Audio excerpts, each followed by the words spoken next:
Morning sir, good morning ma'am. Good मैं morning. Sanjeev सुमन, computer science branch, मैं second year से हूँ। मैं आप लोगों से एक्सपीरियंस जानना चाहता हूँ। आप लोग अपना इंट्रोडक्शंस दे दें और साथ में ब्रांच भी, और आप लोग कहाँ कहाँ प्लेस्ड हैं एक एक करके बता दें, फिर जो है मैं आगे My प्रोसीड name is करता हूँ। Vandana. I am from CSE department, and currently I am not placed in any company. I was having a job offers from IBM as well as HCL, but I skipped those for continuing for my higher studies. I am currently preparing for my GATE exams. My name is Pammi. I am from CSE branch 218 batch. I am currently placed in Wipro with package of 6.5 lakh. I am Anju from CSE branch 218 batch and I am placed in Infosys, but मुझे general competition करना है तो Yeah, hello everyone. So myself Ravi Chaudhary and I am placed in LCX. My package is 8 LPA. So I have been working in LCX from past 1 years. I got placed in third year. So that's all. Thank you. Hello all. So myself Prashant Kumar. I am from 2K18 batch. I am placed in Value First at Value company as a DevOps engineer. So that's 4 all. साल में जो college life experience क्या रहा, आपने क्या apart from academics आपने क्या सीखा? अपार्ट फ्रॉम एकेडमिक्स मैंने बहुत चीज़ सीखा। मैंने यहाँ आके अपना पैसन जाना कि मुझे किस चीज़ में मन लगता है, और वो मैं जानना कैसे, वो मैं बताती हूँ आपको। जैसे कि फ़र्स्ट ईयर में जब मैं यहाँ आई तो हमारा 21 दिन का वो वर्कशॉप हुआ, और उसको क्या जिसमें आर्ट ऑफ लिविंग था। पहला चीज़ मेरा आर्ट ऑफ लिविंग था, जो कि बहुत नया चीज़ था। निर्मल सर उस टाइम प्रिंसिपल थे तो उन्होंने करवाया था। बहुत सारी पार्टी मैंने ऑर्गेनाइज़ करवाई, बर्थडे पार्टी से लेकर फेयरवेल पार्टी, फ्रेशर पार्टी, जिसमें मैंने ये जाना कि मुझे इवेंट ऑर्गेनाइज़र बनना है कल को। मैंने यहाँ अपना पैसन पहचाना, और ये कॉलेज बहुत सपोर्टिव है। आपको एकेडमिक के अलावा भी बहुत ऐसी चीज़ें हैं जो आपको करने को मिलेगी। और सबसे बड़ा चीज़ है कि अगर आप कुछ नया करना चाहते हो ना, तो ये कॉलेज आपके लिए बेस्ट जगह है, जहाँ आप अपने 24 आवर्स अपने पैसन को दे सकते हो।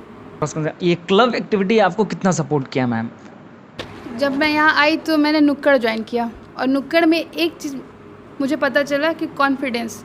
नुक्कड़ आपको कॉन्फिडेंस दिलाता है। जब आप बहुत सारे लोगों के बीच पहली बार पब्लिक स्पीकिंग में आप अपने ड्रामा को प्रेजेंट करते हो, तो उससे आपको कॉन्फिडेंस आएगा। तो अगर आप फर्स्ट ईयर में आते हो इस कॉलेज में, तो एक तो ट्राई करना कि जितना पॉसिबल हो सके सारे क्लब को ज्वाइन करना, जैसे कि नुक्कड़ क्लब हो गया या म्यूज़िक क्लब हो गया। डांस क्लब हमारे बैच में पहली बार डांस क्लब इनिशिएट हुआ था। हमारे सीनियर जो थे उन्होंने कराया था, बट ये पहला बैच था जिसने डांस क्लब में ज्वाइन किया था, थैंक्स टू आवर सीनियर। और फिर डांस क्लब भी बहुत आगे तक गया। यहाँ के डांस क्लब वाले बच्चे IIT रुड़की तक गए। फिर नुक्कड़ तो खैर बहुत पहले से चल रहा है, यहाँ 4 साल पहले से चल रहा है, जो सर ने इनिशिएट करवाया था। और इसके अलावा भी बहुत सारे क्लब है, जैसे अभी तो कोडिंग क्लब स्टार्ट हुआ है। एकेडमिक्स में उतना ध्यान तो हम खुद भी नहीं दिए हैं। घूमने फिरने, फ्रेंड्स के साथ मस्ती करना, सबसे बेटर पार्ट यही रहा कि फ्रेंड्स के साथ मस्ती खूब की है। पढ़ाई उतना हुआ नहीं, या लिटरली कहो कि 12th के बाद पढ़ाई पे उतना ध्यान दिया नहीं गया। बट साइड में अगर कुछ कहा जाए तो एक रोबोटिक्स क्लब था जिसको हम पर्टिकुलरली ज्वाइन किए थे। थर्ड ईयर तक हम उसको कंटिन्यू अब किए हैं। तो रोबोटिक्स क्लब हम लोग का NIT JSR तक जा चुका है। मतलब अगर कहा जाए तो वहाँ पे भी एक टफ़ कंपटीशन हम लोग दिए थे। जो बाकी थे वहाँ पे प्रोफेसर्स, उन लोग के लिए हम लोग थे टफ़ कंपटीशन। बहुत इवेंट्स में हम लोग का फर्स्ट पोजीशन भी आया।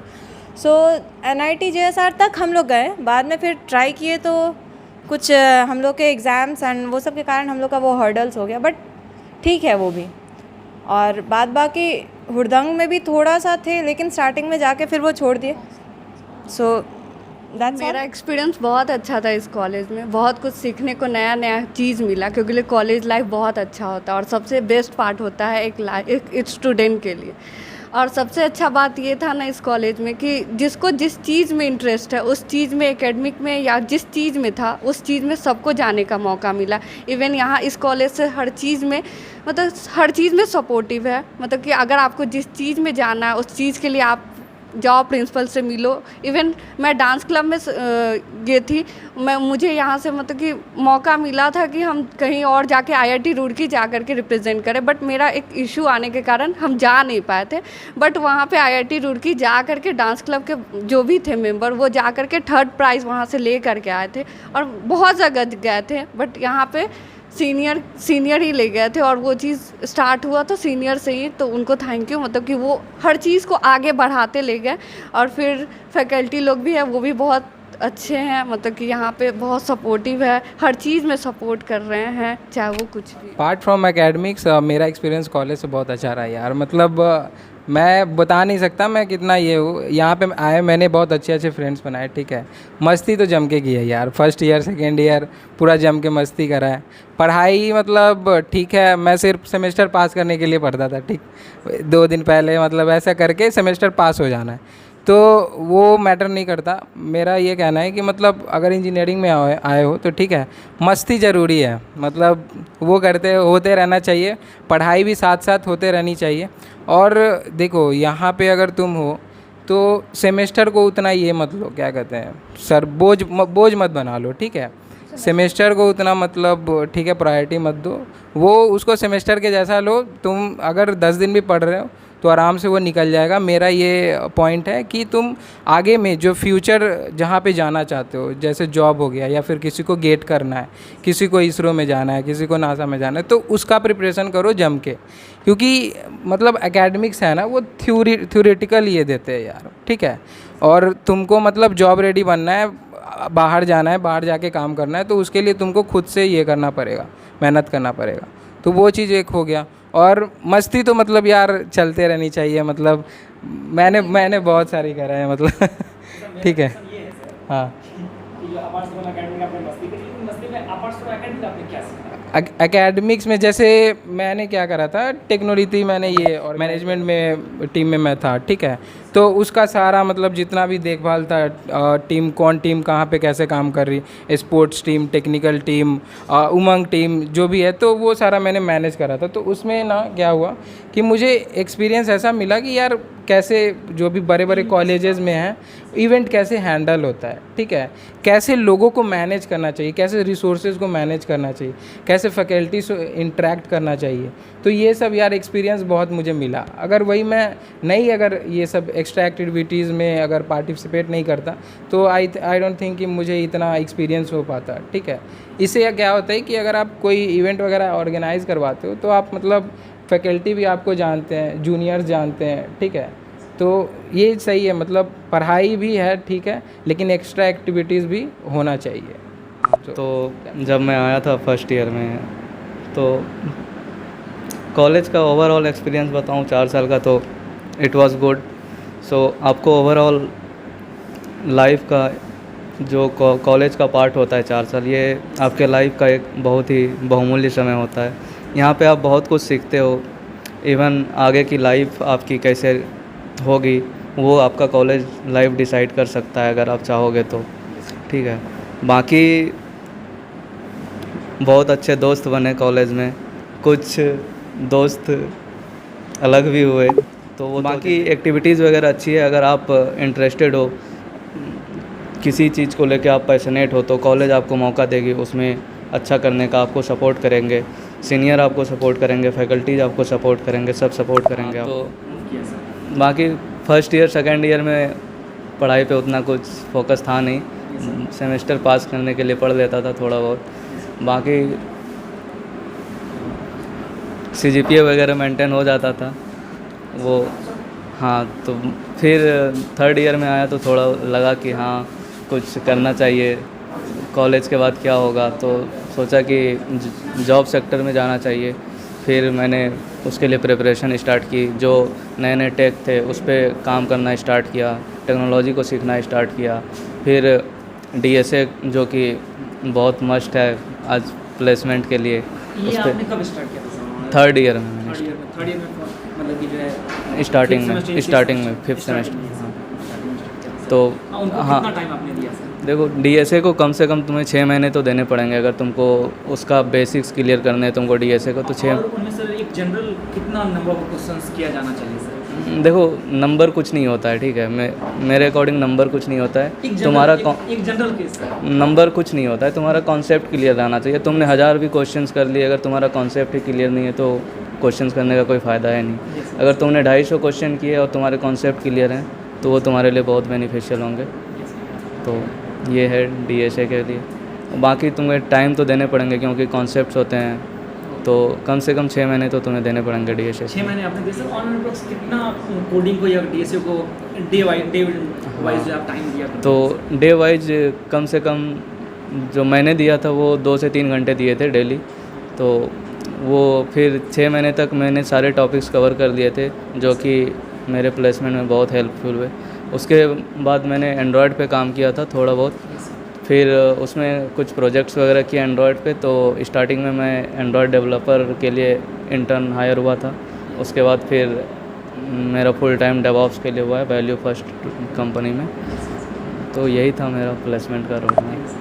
आपने कितना दिन पहले स्टार्ट किया था प्लेसमेंट्स के लिए प्रिपरेशंस? आपका क्या रोड मैप? मैंने प्रिपरेशन यार स्टार्ट करा था मैंने आई थिंक सेकेंड ईयर के हाफ में, ठीक है।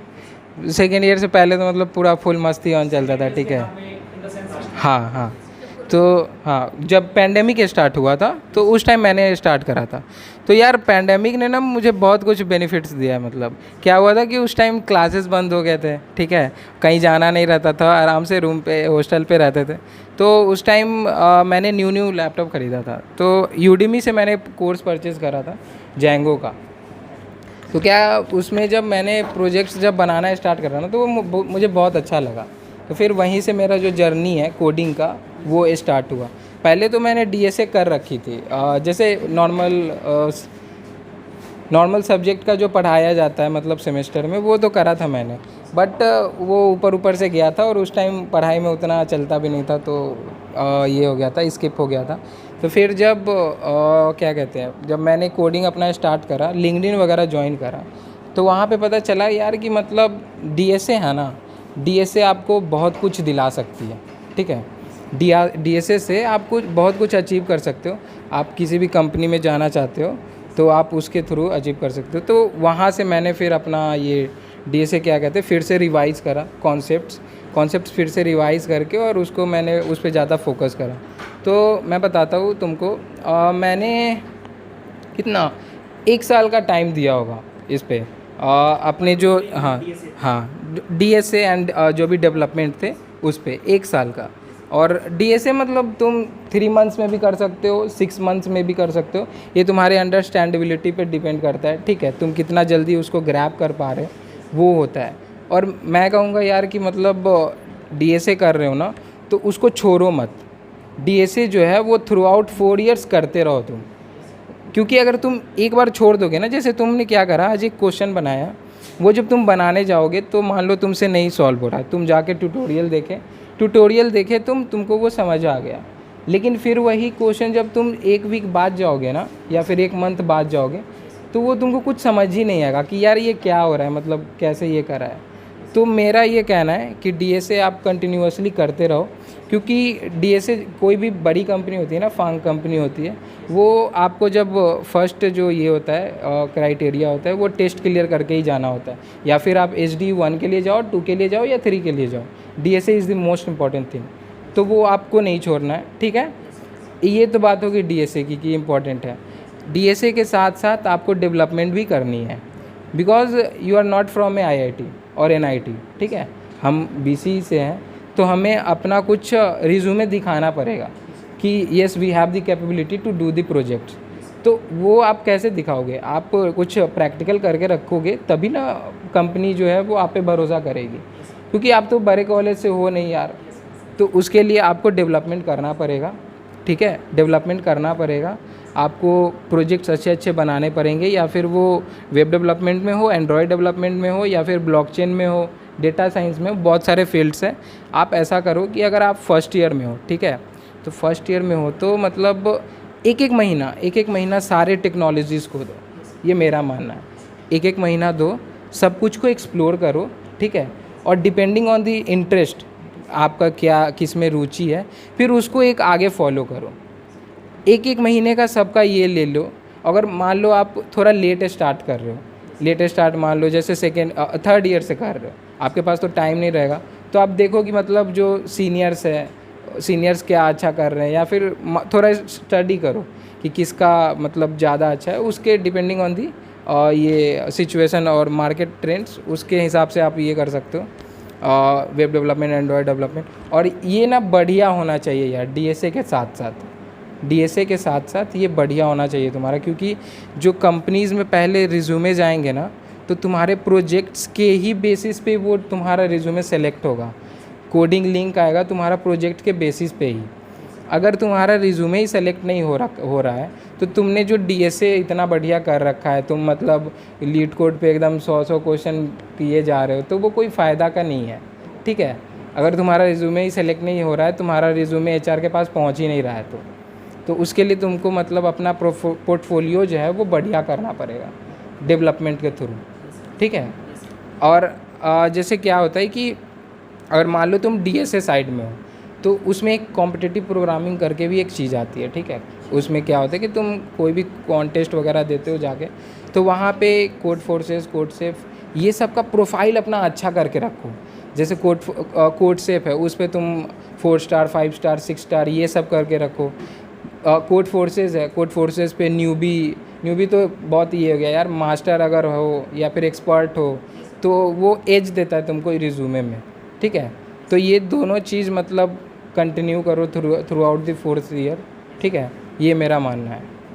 और सर आप डीएसए को डे बेसिस पे कितना टाइम देते थे sir on an approx I think 4 hours per day. और उसमें सर वो 4 आवर जो देते सर, उसमें ऑन एंड कितना क्वेश्चंस एक जनरल स्टूडेंट लगा सकता है सर? तुम देखो, ये तुम पे डिपेंड करता है यार। हाँ, कैसा कभी होता है ना कि एक क्वेश्चन आता है, तुमने वो क्वेश्चन मतलब कर रखा होता है, ठीक है, तो वो तुम तुरंत बना लोगे। और कोई ऐसा क्वेश्चन आता है ना कि मतलब तुमको आ रहा है, तुम सोच रहे हो, वो इम्प्लीमेंट ही नहीं हो रहा है। अब मान लो इम्प्लीमेंट भी कर लिए, तो रन टाइम एरर दे देगा या टीएलई दे देगा, तो फिर क्या करते हो तुम, उसका जाते हो सॉल्यूशन देखते हो, तो ये सब हो गया, तो उसमें टाइम लग जाता है। तो ऑन एन अप्रॉक्स तुम मतलब मेरे ख्याल से हाँ पर डे तुम अगर 10 क्वेश्चंस भी कर रहे हो ना पर डे, 10 क्वेश्चंस, तो वो बहुत सही है यार, मतलब तुम्हारा रिदम बनना हुआ रहेगा। बिगिनर कितना पसंद कर सकता है? बिगिनर, ओके, बिगिनर के लिए यार तुम मतलब वो तो फिर एक क्वेश्चन, हाँ वो तुम पे डिपेंड करता है, ठीक है। देखो, हम जब बिगनर थे, एकदम स्टार्टिंग का बता रहे, जब हम हैकररैंक पे गए थे, तो मेरा एक्सपीरियंस क्या था कि उस प्लेटफॉर्म को समझने में, और उसका पहला क्वेश्चन हेलो वर्ल्ड का था जो कि देख के कर लिए थे। जब दूसरा क्वेश्चन करने गए तो मतलब कि ये ठान लिए थे कि अब चाहे कुछ हो जाए खुद से ही करेंगे, नहीं देखेंगे इधर उधर से कहीं। और उस चीज़ को करने में हम लिटरली बता रहे, हम 2 दिन लगा था हमको। वो बहुत छोटा सा चीज़ था, लेकिन हमको करने में बहुत दिन लगा था। और ऐसा नहीं, अभी तो हम बहुत कम, मतलब कि हम क्योंकि छोड़ दिए थे DSL को। तो बिगिनर के लिए कोई एडवाइस नहीं है। बिगिनर को बस हम यही बोलेंगे कि 3 मंथ तक के बाद तुम अपना आउटपुट देखो कि तुम्हारा हो रहा है कि नहीं हो रहा है। ऐसा नहीं है कि 1 हफ्ता में तुम क्या किया उसका फिर तुम आउटपुट देखते जाओ, ऐसा नहीं होगा। वो DSL को बहुत बड़ा चीज़ है। अगर तुमको कहोगे कि ताला है ना, अगर फैंग कंपनी का चाबी है, वो DSL को है, तुमको अच्छा पैकेज के लिए। आज नहीं तो कल तो तुमको DSL को सीखना ही है। जो ये बोलता है कि अगर तुमको जाना है माइक्रोसॉफ्ट, अमेजन, ये सब में जाना है, तो ऐसा नहीं है कि तुमको प्लेसमेंट नहीं लगेगा, और फील्ड में लगेगा, अच्छा भी करोगे। बट अब तुम्हारा एम है कि तुमको एक प्रोग्रामर बनना है, तुमको DSL के थ्रू ही जाना है, तो फिर तुम नहीं पता। अभी हम लिटरली कोई ऐसा नहीं बोल सकता कि इतना क्वेश्चन कर लो तो हो जाएगा। तुमको लग जाएगा कि तुम्हारा हो जाएगा, उतना तक करना। हाँ, लब बबर एक चीज़ सजेस्ट किया था, वो क्या बोला कि तुम एरे का क्वेश्चन लगा रहे हो, लगाओ, लेकिन तुम तब तक लगाओ जब तक तुम्हारा खुद का चीज़ स्ट्राइक नहीं करने लगे। तुम पहला क्वेश्चन जब खुद से बनाने लगो बिना किसी हेल्प के, उस दिन तुम समझ जाओ कि तुम्हारा एरे कंप्लीट हो गया। ये लव बबर का स्टेटमेंट है, ठीक है। तो बिगनर के लिए कोई वो नहीं है। तुम ABCD तुम बता सकते हो, कब सीखे नहीं पता। हम लोग का सीखने में कितना टाइम लगाते हैं, बस उतना ही टाइम लगेगा DSL को सीखने में। अब तुम पे कि तुम कितना दिन में वो चीज़ कर सकते हो। हाँ, एक चीज़ और, हर आदमी का अपना पोटेंशियल होता है। जैसे कुछ लोग टॉपर होते हैं तो वो जल्दी कर लेते हैं, कुछ का दिमाग स्लो होता है क्योंकि वो पहले यूटिलाइज नहीं कर चुके होते उस चीज़ को। सबके लिए, सबका अपना अपना पोटेंशियल है। अगर मेरा ही बैचमेट का अगर 30 लाख का पैकेज है आज का, तो वो उसका पोटेंशियल है, वो हमसे ज़्यादा कहीं ना कहीं हार्डवर्क किया होगा। तो इसलिए कभी भी दूसरा से कंपेयर नहीं करना है, खुद का करना है DSL। मैम, उसका क्या रोड मैप है? एक्चुअली गेट का प्रिपरेशन हम थर्ड ईयर में स्टार्ट किए थे। उससे पहले इंटेंशन ही नहीं था कि गेट करना है या कुछ करना है, कुछ नहीं सोचे थे। थर्ड ईयर में सोचे कि चलो गेट करना है, वो भी सेकेंड जब फिफ्थ सेम फिनिश हो गया था उसके बाद कोरोना का चल रहा था, तो उसमें आया था हाँ गेट का नोटिफिकेशन आया कि अब गेट देगा थर्ड ईयर, तो उसके बाद किए। तो थोड़ा बहुत अब उस टाइम में पूरा सारा सब्जेक्ट्स कवर अप नहीं होते हैं, और प्लस में कोरोना का पैंडमिक चल रहा था, तो बहुत सारे सब्जेक्ट्स क्लास में भी कवर नहीं हुए। खुद से पढ़ना था तो ठीक है, जितना हो सका मतलब क्लैरिफाई करने लायक नंबर आ जाता है अगर उसमें भी पढ़ लो थोड़ा भी। सारा सब्जेक्ट्स कवर करना इंपॉर्टेंट नहीं है, इंपॉर्टेंट है कि जितना पढ़ रहे हो बस वो समझ में आ जाना चाहिए। तो थर्ड ईयर वाला कंप्लीट हुआ। फिर फोर्थ ईयर में जब हुआ कि ठीक है फोर्थ ईयर में तो अब देना कंपलसरी है, तो उसको भी एक बार अटेम्प्ट करना था। तो उसको फिर और जितना सब्जेक्ट्स कवर अप हुआ था तो उसको रिवाइज़ भी करना है, प्लस में न्यू सब्जेक्ट्स भी कवर करना है जो नहीं पढ़े थे पिछले बार, उसको भी कवर अप करने में फिर टाइम लगा। फिर लास्ट मोमेंट में मेन होता है ना कि एग्ज़ाम्स के पहले 2-3 मंथ्स पहले प्रिपरेशंस छोड़ना नहीं है, जो मेरी गलती थी। मेरा एक्चुअली में वो इशू था कि हम प्रिपरेशंस को लूज़ कर दिए कि भाई मेरा सब्जेक्ट्स कंप्लीट है, लूज़ रिवीजन लूज़ हो गया, लास्ट में सारा जो एग्ज़ाम्स दिया जाता है मॉक टेस्ट वो सारा लूज़ हो गया। गेट क्वालिफाई तो हो गया बट वो नंबर नहीं आया, तो बस वही इशू होता है। अगर लूज़ कहीं पे खुद को कर रहे हो तो वो बाद में दिख जाता है, तो वो नंबर में रिफ्लेक्ट कर जाता है। आपने सेल्फ स्टडी का कोई प्लेटफॉर्म का भी ये सब्सक्रिप्शन लिया था या स्टडी? सारा सेल्फ स्टडी था। सारा सेल्फ स्टडी। मेरा 2 ईयर का जो भी प्रिपरेशन है मेरा सारा सेल्फ स्टडी पे है। बट इस बार था कि भाई कुछ सब्जेक्ट्स में अभी भी कॉन्सेप्ट्स क्लियर नहीं थे, और कॉन्सेप्ट्स क्लियर करने के लिए हमको चाहिए था प्रोफेसर्स का हेल्प। बट यहाँ पे तो अब क्लासेस फिनिश हो चुके हैं, तो अब यहाँ से हेल्प नहीं, तो इसके लिए अब इस बार प्लेटफॉर्म लिए हैं जो मतलब एस एकेडमी से कर रहे हैं हैदराबाद से। सो अब इस बार है कि अब इसको क्लियर अप करना है। बहुत सारे कॉन्सेप्ट जो मेरे क्लियर नहीं हो पाए वो क्लियर अप करना है along with the revisions and the test. आप जो जनरल में जा रही हैं, आपने मतलब कॉलेज लेवल में जनरल प्रिपरेशंस के लिए आपने कितना टाइम दिया और आपका क्या उसमें रोड मैप रहा, और आपने apart from the general competition आपने एकेडमिक्स को कैसे मैनेज? मेरा पहले से ही मोटिव था कि हमको जनरल कंपटीशन ही करना है और उसी में जाना है। बट मेरा ये मतलब कि जब हम यहाँ आए थे तो उसी समय से था कि एक टेक्निकल कोई भी ग्रेजुएशन ही चाहिए, तो मैंने टेक्निकल चुना। क्योंकि टेक्निकल इसलिए चुना क्योंकि अगर आप जनरल कंपटीशन में जाते हो, अगर आप एक ग्रेजुएट होते हो तो कुछ ऐसा फॉर्म आता है जनरल कंपटीशन में जो कि टेक्निकल वाला ही सिर्फ भर सकता था। तो हम चाहते थे कि मतलब कि बीपीएससी का कोई कोर्स कर रहे हैं जैसे, तो उसका मतलब कि बीपीएससी का एक फॉर्म आता है जिसमें आप जो भी मतलब कि टेक्निकल वाले हो तो वो अपना ब्रांच का जो पेपर होता है वो आप रख सकते हो। वो सबसे मेन मोटिव होता है मेंस के लिए, क्योंकि आपको मेंस में अगर नंबर लाना है तो आपका कोई भी टेक्निकल पेपर होता है वो आप ला सकते हो। तो इसलिए मैंने सोचा कि टेक्निकल करके तब जनरल कंपटीशन, और ये मेरा शुरू से ही मोटिव था कि हमको जनरल कंपटीशन वाले में ही जाना है। तो बस था कि हाँ, बट मैंने फॉर्म डाला था तो फिर वो इंटरव्यू दिया, वो सब हुआ। बट है मेरा कि जनरल कंपटीशन में हो, क्योंकि जनरल कंपटीशन एक ऐसा चीज़ होता है अगर आप एक बार मोटिव बना लेते हो तो आपको लगता है कि हमको उसी चीज़ में आगे बढ़ना और उसी चीज़ में सक्सेस करना है। और रहता है कि क्योंकि आप जनरल कंपटीशन में आप एक टाइम डिफाइन नहीं कर सकते हो कि हमको इतना टाइम देना है तो हमको इतना टाइम हो जाएगा। जैसे आप बोले ना कि DSLGO में आप कितना टाइम दोगे या फिर कुछ भी, तो बट जनरल कंपटीशन एक ऐसा चीज़ नहीं है। आपको इसमें 1 साल भी लग सकता है, 2 साल भी लग सकता है, बट आप अगर ठान लिए ना कि हाँ हमको इसमें जाना और हो जाएगा तो मीन्स हो ही जाता है। बस आपको प्रिपेयर अच्छे से करना है, बाकी thank you ma'am sir. Sir good afternoon ma'am. First of all आप लोग अपना इंट्रोडक्शन दे दीजिए। आप लोग कौन से ब्रांच से है, किस कंपनी में प्लेस्ड So है? first of all, my name is Neha Kumari and my branch is Computer Science and Engineering. And I have recently completed my internship from the company Geeks for Geek. I think you all well know this company. So, and apart from this internship, I also have 2 companies offer letter, which is from the Infosys and from the company Hexaview. So these, basically my role in their company will be related to the software development. And recently I have did my internship, which is regarding to very much which very much belongs to coding part. So this is about my internships and about my what in the career field what I'm going to do in the next. So this is about my career.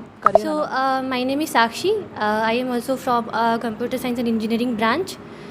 and I have also like got an offer from Jostox company. It was an internship and like a full-time PPO offer, and like this offer was related to like it was a Android developer role. So that's all about me. Thank you.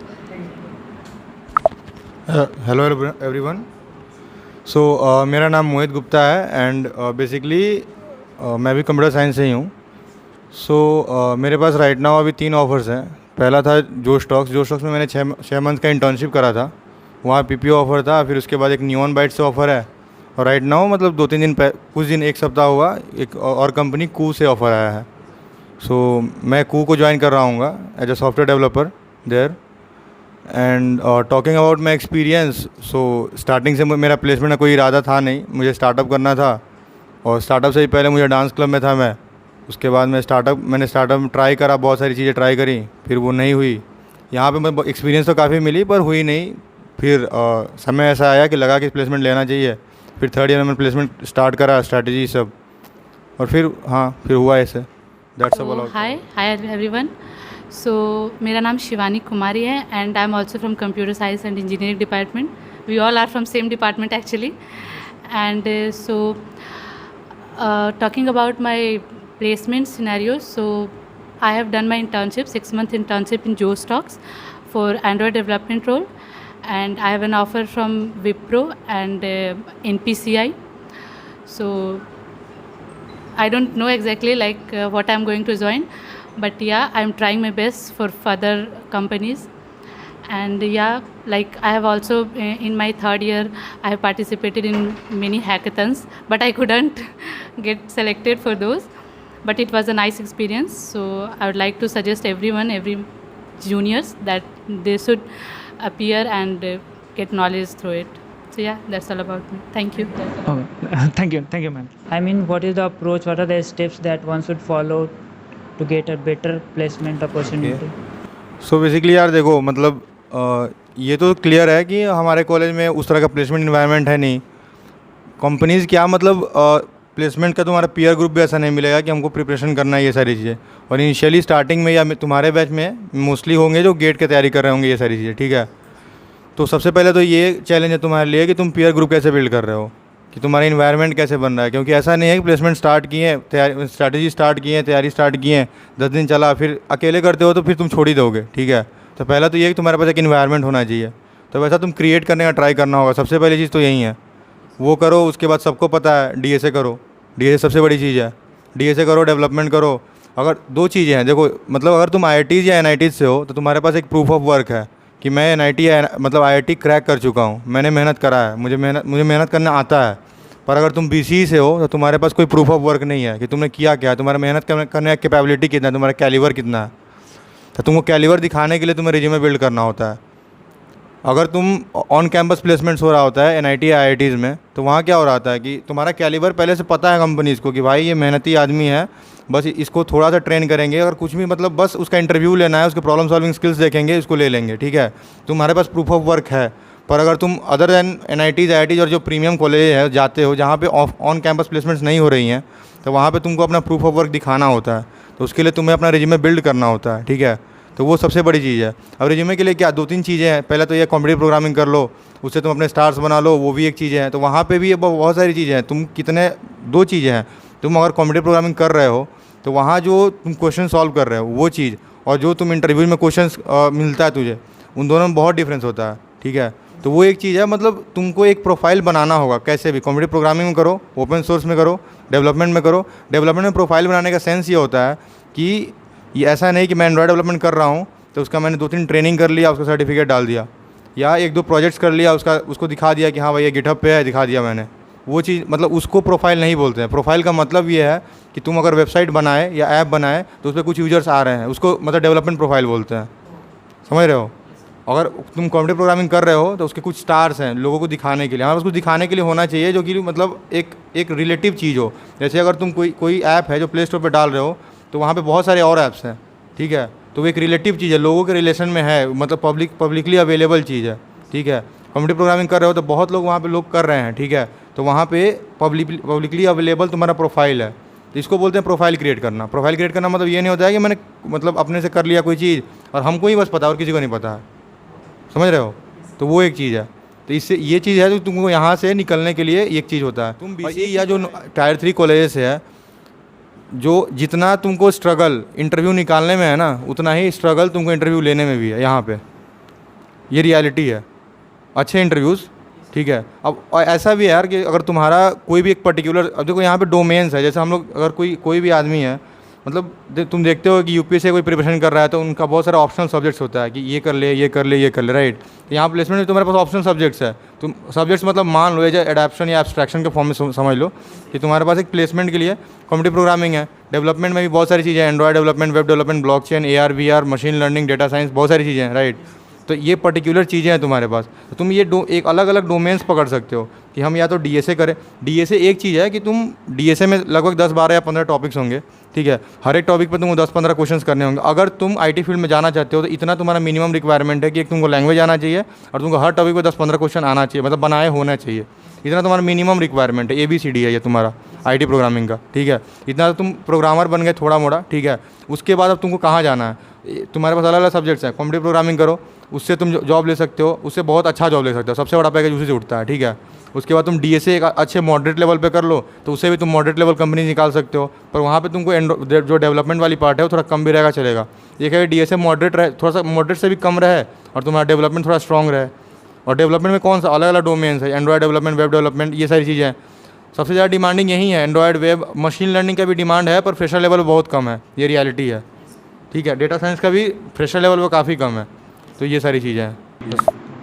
Sir जैसे इस चीज़ के लिए हम लोग को time management करना होगा, semesters हैं, उसके बाद हमें प्लेसमेंट लेना है, 3rd ईयर में आ गए हैं, तो फिर उस चीज़ को आपने कैसे बिल्डअप किया कि इसमें हमको इतना टाइम देना है, फिर इधर हमको इतना टाइम देना है, वेब डेव पे इतना टाइम देना है, सेमेस्टर्स में भी उतना, एकेडमिक्स में भी देना होगा, क्लासेस भी। देखो एक चीज़ हम रिकमेंड करेंगे कि जैसे हम लोग सेमेस्टर दे रहे होते हैं ना, तो मतलब भले ही कितना भी कोई पढ़ता हो या कुछ भी हो, लेकिन जो होता है ना कि एक सब्जेक्ट कोई पढ़ता है डेप्थ से, जो कंप्यूटर साइंस के 10 सब्जेक्ट्स हैं, ठीक है।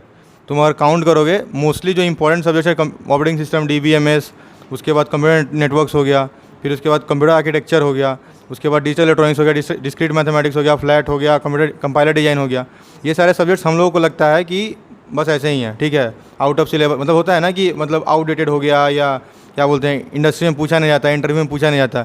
अगर तुम्हारे पास समय है तो ये सबसे इंपॉर्टेंट चीज़ें हैं जो कि तुमको जाननी चाहिए, ठीक है। अगर तुम कोई भी चीज़ करने जा रहे हो, वेब डेवलपमेंट करने जा रहे हो, जितना काम है नेटवर्किंग का है वहाँ पे तुमको करना नहीं है, लेकिन समझना है। अगर डेप्थ में किसी भी चीज़ में अगर तुम एक्सेल करना चाहते हो, तुमको उसका डेप्थ अंडरस्टैंडिंग होना चाहिए। अगर तुम एंड्रॉयड डेवलपमेंट कर रहे हो, ऑपरेटिंग सिस्टम का पूरा नॉलेज होना चाहिए तुमको, ये कैसे थ्रेडिंग काम कर रहा है, कैसे हम प्रोसेसेस को कैसे शेड्यूल करते हैं, सारी चीज़ें इंटरनल जितनी भी हैं। कंपाइलर डिजाइन है, तुम कंपाइलर डिजाइन तो हर जगह तुम जितना तुमको पता है, machine level, high level language, बीच में जितने काम हो रहा है वो कंपाइलर ही कर रहा है। तो जितने सब्जेक्ट्स हैं वो तो इंपॉर्टेंट हैं ही, तुमको उसमें तुम सारे सब्जेक्ट्स को पहले पढ़ना ही चाहिए। हम तो ये बोलेंगे कि हमेशा पहले नहीं पढ़ लो, पैरेलली पढ़ते रहो।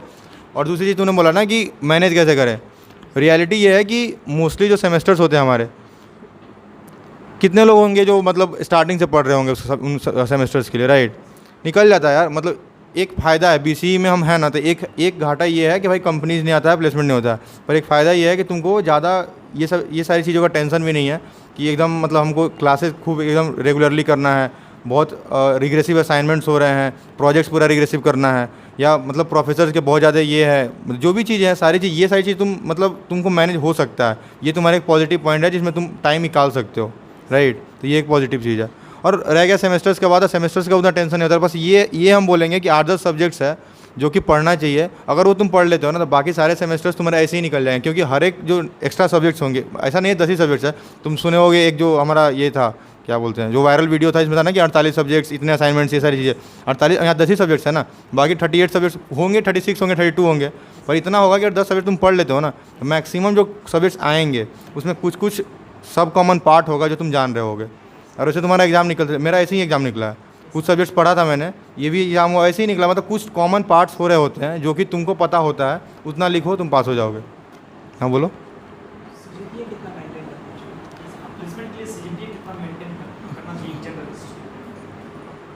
हम तो बोलेंगे CG के बारे में सोचा ही नहीं। हाँ, सोचने का कोई सेंस नहीं बनता। वैसे मेंटेन तो भाई 8 कर लो, 9 कर लो, कोई बात नहीं है, 8 कर लो बहुत अच्छा है। हाँ चाहते हैं जो इतना प्लेसमेंट इतना मिनिमाइज कर लें लेकिन उसके बाद हमें प्लेसमेंट किसी टाइप का इशू ना हो, उसके लिए कितना मेंटेन कर लिया? 7.5 है तो ठीक है, कहीं दिक्कत नहीं होता यार। रियलिटी वो है ना, तुमको अगर ऑफ कैंपस प्लेसमेंट में जा रहे हो तो सीजीपीए तुमको कोई नहीं पूछता, ठीक है। बस एक फिगर होता है, जैसे तुम अगर लिख रहे हो कि भागलपुर कॉलेज ऑफ इंजीनियरिंग अपने कॉलेज का नाम रिज्यूमे पे, तो नीचे अगर तुमको सीजीपीए अच्छा है तुम लिखोगे, अगर नहीं है तो मत लिखो, काम खत्म, वही चीज़ है। तो सीजीपीए सर्विस बेस्ड कंपनीज होती हैं हाँ मार्क्स को या फिर देखती हैं कि 60% है 70% से अब नहीं तो सीजीपीए को कोई इतना कंसिडर नहीं करता। मतलब 60-70 से ऊपर है तो तुम मतलब उतना तो होना ही चाहिए, उतना भी नहीं कर रहे हो तो फिर क्या, सेमेस्टर में तुम मतलब 20-30 कॉपी पेज के भर के आ रहे हो तो हो ही जाएगा तुम्हारा उतना मार्क्स ना, उतना कोई मैटर नहीं करता है। हाँ हमारे बीच एक नए सर आए हैं, उनका इंट्रोडक्शंस पूछते हैं पहले। सर ये सर आपका नेम, ब्रांच और सर आप अभी क्या कर रहे हैं सर वो? Thank you for inviting me here. मेरा नाम नीलेश हुआ, मैं CSE ब्रांच से हूँ और बेसिकली मैं मतलब स्टार्टअप में भी अपना ध्यान दिए हुए हूँ और स्टार्टअप पे ध्यान दिया हूँ। मतलब एक दो मतलब साथ में चल रहा है और साथ में प्लेसमेंट का भी चल रहा है, मतलब कुछ कंपनियाँ में हुई है, अभी फाइनल नहीं किया हूँ और बाकी प्रोसेस चल रहा है अभी। क्या स्टार्टअप मेरा पहले एक ट्यूशन प्रोवाइडर का था, मतलब अभी उसी को थोड़ा सा और इनबिल्ड कर रहा हूँ और उसको और थोड़ा मतलब एक बड़ा लेवल पे थोड़ा स्केल अप करने का सोच रहा हूँ। तो ट्यूशन प्रोवाइडर का था, उसमें तुम्हारा ये था कि जैसे भागलपुर में लोकेलिटी में होता है क्या कि बहुत सारे हमारे कॉलेज के ही बहुत सारे होते हैं जो ट्यूशन पढ़ाना चाहते हैं, मतलब वो स्टूडेंट चाहते हैं कि एज ए पार्ट टाइम वो ट्यूशन पढ़ा सके। हाँ, तो उसके लिए बेसिकली उसको देखते हुए है कि एक प्लेटफॉर्म है जहाँ पे आप एज ए ट्यूटर रजिस्टर कर सकते हैं और फिर वहाँ पे स्टूडेंट का डेटा है, या तो आप एज ए ट्यूटर रजिस्टर करेंगे तो फिर आप मतलब वो कंपनी से मतलब वो उस चीज़ से जुड़ गए आप, फिर उसके बाद उस एरिया में जो आपने जिस कंडीशन पे डाला है, आपका एरिया सब्जेक्ट जो भी आपका कंस्ट्रेंट है उससे अगर मैच होता है तो फिर आपको मेल आ जाएगा कि आप इस एरिया में ये ट्यूशन है, आप वहाँ पर जा सकते हैं, आपको स्टूडेंट डिटेल आ जाएगा। मतलब इस तरह बेसिकली इस चीज़ पे और अभी इस पर मतलब थोड़ा और आगे काम कर। Yes yes okay, thank you sir. आपके पास आएंगे मैं जानना चाहूँगा। यस यस मैं मेरा क्वेश्चन ये है कि प्लेसमेंट्स में जो है एलुमनाई नेटवर्क कितना काम आता है, कितना हेल्पफुल होता है वो? हाँ, तो लाइक एलुमनाई जो होते हैं लाइक वो लोग बहुत अच्छे अच्छे पोजीशंस पे होते हैं। सो अगर जो भी स्टूडेंट्स हैं वो अगर उनसे कनेक्ट करते हैं तो बेसिकली उनको पता चलेगा कि इंडस्ट्री में कैसे काम चल रहा है, लाइक वहाँ पे वर्क कल्चर कैसा है, लाइक और क्या क्या अपॉर्चुनिटीज़ हैं। सो और ये भी है कि जो भी स्टूडेंट्स हैं वो लोग लाइक अपने एलुमनाई से कांटेक्ट करके लाइक अपना कनेक्शन बना सकते हैं, उनसे कुछ हेल्प ले सकते हैं और लाइक बहुत सारे अपॉर्चुनिटीज़ उनको मिलेंगे अगर वो अच्छे स्टूडेंट्स हैं, उनसे लाइक वो लोग एज अ मेंटर उनको वो कर सकते हैं, लाइक बोलेंगे तो वो लोग मेंटरशिप भी प्रोवाइड कर सकते हैं, ठीक है। एंड इससे होगा क्या कि तुम लोग का ग्रोथ होगा और तुम लाइक अच्छे प्लेसमेंट्स होंगे। सो लाइक दैट्स ऑल, यही है यही। और आपका कॉलेज एक्सपीरियंस? सॉरी, आपने अपार्ट फ्रॉम अब ये कॉलेज एक्सपीरियंस जो है एकेडमिक से वो कैसे प्लेसमेंट में हेल्प करता है? जैसे कि सर ने बताया कि एकेडमिक्स में जो भी हम लोग का ब्रांच पेपर्स होता है वो हम लोग को बस हेल्प करता है, लाइक वो ज़्यादा हेल्प करता है हम लोग को प्लेसमेंट्स में, क्योंकि वो सब प्लेसमेंट से पूछा जाता है। कोर ब्रांचेस का जो पेपर होता है जैसे कि ऑपरेटिंग सिस्टम हो गया, DBMS हो गया, कंप्यूटर नेटवर्क्स हो गया, ये सब मतलब मेन सब्जेक्ट्स है जो कि पूछा जाता है इंटरव्यूज़ वगैरह में। तो ये मतलब अगर अच्छा है किसी स्टूडेंट का तो लाइक वो सब जैसे कि होता है क्या है कि स्टार्टअप्स वगैरह में होता है कि 50% तुम्हारा ये पूछा जाता है, कोर सब्जेक्ट्स जो भी रहता है उससे पूछा जाता है और 50% तुम्हारा लाइक डेवलपमेंट साइड से पूछा जाता है। तो अगर तुम्हारा स्ट्रॉन्ग है तो तुम लोग स्टार्टअप में जा सकते हो और स्टार्टअप लाइक और भी अदर कंपनीज जैसे कि प्रोडक्ट बेस्ड कंपनीज वगैरह है, तो वहाँ भी ये सब पूछा जाता है। लाइक फंडामेंटल्स तुमको पता होना चाहिए और एक फंडामेंटल्स लाइक पता इसलिए भी होना चाहिए ताकि तुम एक अच्छा सॉफ्टवेयर इंजीनियर बन पाओ। सो मैम जैसे प्रोडक्ट बेस्ड कंपनीज़ हैं उसके लिए प्लेसमेंट के लिए किस तरीके का मेहनत कैसे करेंगे, अप्रोच क्या होगा? देखो, प्रोडक्ट बेस्ड कंपनीज़ का सबसे लाइक ऑन डिमांडिंग स्किल जो है वो है DSA है, ठीक है। तो तुमको अपना सबसे मतलब पहले होगा क्या कि तुमको अपना कोडिंग स्किल सही करना होगा। कोडिंग के लिए तुमको एक प्रोग्रामिंग लैंग्वेज तुमको चूज़ करना होगा, जो कि अभी C++ ज़्यादा मतलब इजी होता है और तुम अच्छे से तुम पढ़ सकते हो, इजी होता है, जल्दी सीख सकते हो। और उसके बाद तुम लोग DSA वगैरह सीखो और क्वेश्चंस प्रैक्टिस करो। तो सबसे पहला तो ये हो गया, तुम लोग को कोडिंग स्किल को अपना सही करना है, वो तो तुम लोग को मस्ट है। तुम लोग कुछ भी करो, डेवलपमेंट करो, कुछ भी करो, तुमको कोडिंग स्किल तुम्हारा सही होना चाहिए, मतलब एटलीस्ट इंटरमीडिएट लेवल पे होना चाहिए, ठीक है। और उसके बाद तुम लोग अगर प्रोजेक्ट मतलब 1 या 2 प्रोजेक्ट्स तुम लोग का होना चाहिए तुम लोग के रेज्यूमे में। ये दोनों चीज़ अगर है और एक्स्ट्रा अगर तुम लोग अगर इंटर्नशिप्स वगैरह कर रहे हो तो वो सब तुम्हारा मतलब एक प्लस पॉइंट हो सकता है। तो ये सब चीज़ अगर है तो तुम लोग प्रोडक्ट बेस्ड मतलब कंपनी से बैठ सकते हो, तुम लोग का रेज्यूमे मतलब सेलेक्ट होने के काबिल मतलब हो जाएगा उस टाइम तक। मैम ये अपार्ट फ्रॉम एकेडमिक्स आपका कॉलेज का एक्सपीरियंस ओवरऑल कैसा रहा 4 ईयर ऑफ जर्नी? बहुत अच्छा रहा। और हम लोग का जो था 2 साल तो हम लोग का कोविड में निकल गया। सो फर्स्ट ईयर में हम लोग जब आए थे तो उस टाइम में जैसे कि बहुत सारे वर्कशॉप्स वगैरह भी होते थे, तो उस टाइम रोबोटिक्स वगैरह में भी हम लोगों ने पार्ट लिया था। और फिर से हैकेथॉन्स वगैरह भी हुआ था हम लोग के कॉलेज में, स्मार्ट इंडिया हैकेथॉन, उसके लिए इंटरनल हैकेथॉन हुआ था, तो हम लोग भी पार्टिसिपेट किए थे, हम तीनों और एक और मतलब और भी मेंबर्स थे टीम में। तो मतलब कुछ उस टाइम कुछ हो नहीं पाया, बट उस टाइम का एक्सपीरियंस था हम लोग साथ में, मतलब उस टाइम से ही हम लोग का बेसिकली डेवलपमेंट स्किल मतलब थोड़ा सा बिल्ड होना स्टार्ट हुआ। हम लोग हैकेथॉन में जब पार्टिसिपेट करना स्टार्ट किए। सो उसके बाद जब कोविड आ गया तो कोविड में हम लोगों ने अपना DSA वगैरह पे ध्यान देना स्टार्ट किया और डेवलपमेंट स्किल भी अपना थोड़ा सा स्ट्रॉन्ग करना स्टार्ट किया।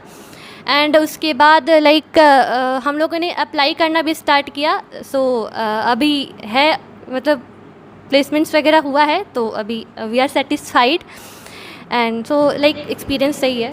अब मैं ये मोहित सर से या नेहा मैम से दोनों से ये प्रश्न पूछना चाहूँगा कि आप जो जहाँ पे काम कर रहे हैं, आप इंटर्नशिप कर रहे हैं, सर जो काम कर रहे हैं, वहाँ पे वर्क कल्चर और वर्क प्रेशर कितना होता है? पहले आप बोलें, उसके बाद फिर आप सर बोलें। देखो, मैं बेसिकली पहले अपना वर्क एक्सपीरियंस शेयर करती हूँ कि मतलब मेरा जो प्रॉपर था वो उसका था ही ऐसा कि मुझे वर्क लोकेशन पर जाकर मुझे काम करना था। जैसे कि हम लोग जानते हैं कि गिग कंपनी जो है, तो उसका उसकी जो कंपनी जो है वो नोएडा में एस्टेब्लिश्ड है, तो बेसिकली मुझे वहाँ पर जाकर काम करना था। तो फिर स्टाइपेंड तो इनफ था कि मैं अच्छे से सर्वाइव भी कर लेती, स्टिल उसके अलावा भी मेरा अच्छा खासा बच जाता था। उसके अलावा फिर मतलब अगर मैं बेसिकली वर्क कल्चर के बारे में बताऊँ तो मतलब मेरा दैट वाज द बेस्ट। मतलब मुझे नहीं लगता है कि शायद मैं जो नेक्स्ट कंपनी जो ज्वाइन करूँगी उसका वर्क कल्चर मुझे उतना बेहतर मिल पाएगा, क्योंकि हमारे जो सीनियर्स थे, मेरे जो मैनेजर थे, वो बहुत ज़्यादा सपोर्टिव थे। इवन उनके ऊपर के जो हमारे जो मैनेजर थे वो भी बहुत ज़्यादा सपोर्टिव थे।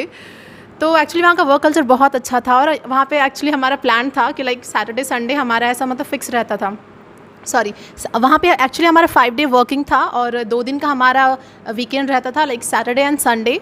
और बेसिकली ऐसा होता था कि हमारा हर वीक कुछ ना कुछ हमारा गेम प्लान किया जाता था। तो ये चीज़ मतलब बहुत अच्छा लगता था कि वो जो गेम जो प्लान किया जाता था वो हमारे ऑफिस के एंड टाइम में वो प्लान किया जाता था, जो कि बेसिकली वो सरप्राइज़ होता था सारे एम्प्लॉयज़ के लिए। तो ये एक बहुत अच्छा चीज़ लगता था। फिर वहाँ के अगर वर्क कल्चर का बात मतलब और वहाँ की फैसिलिटीज़ वगैरह बहुत अच्छा प्रोवाइड करती हैं। उनका फ्री फूड रहता है, मतलब वो प्रॉपर वो आपको पूरे टाइम का आपको फ्री फूड आपको प्रोवाइड हम लोगों को वो प्रोवाइड करते थे। उसके साथ साथ आपको ड्रिंक्स वगैरह जो भी अगर कॉफ़ी हो गया, ये सारा कुछ, और बीच बीच में स्नैक्स वगैरह भी आपको ऑफ़र किए जाते थे। फिर उसके अलावा अगर आपको बर्थडे वगैरह हो तो फिर वो कंपनी खुद सेलिब्रेट करती है, ये भी एक बेनिफिट है।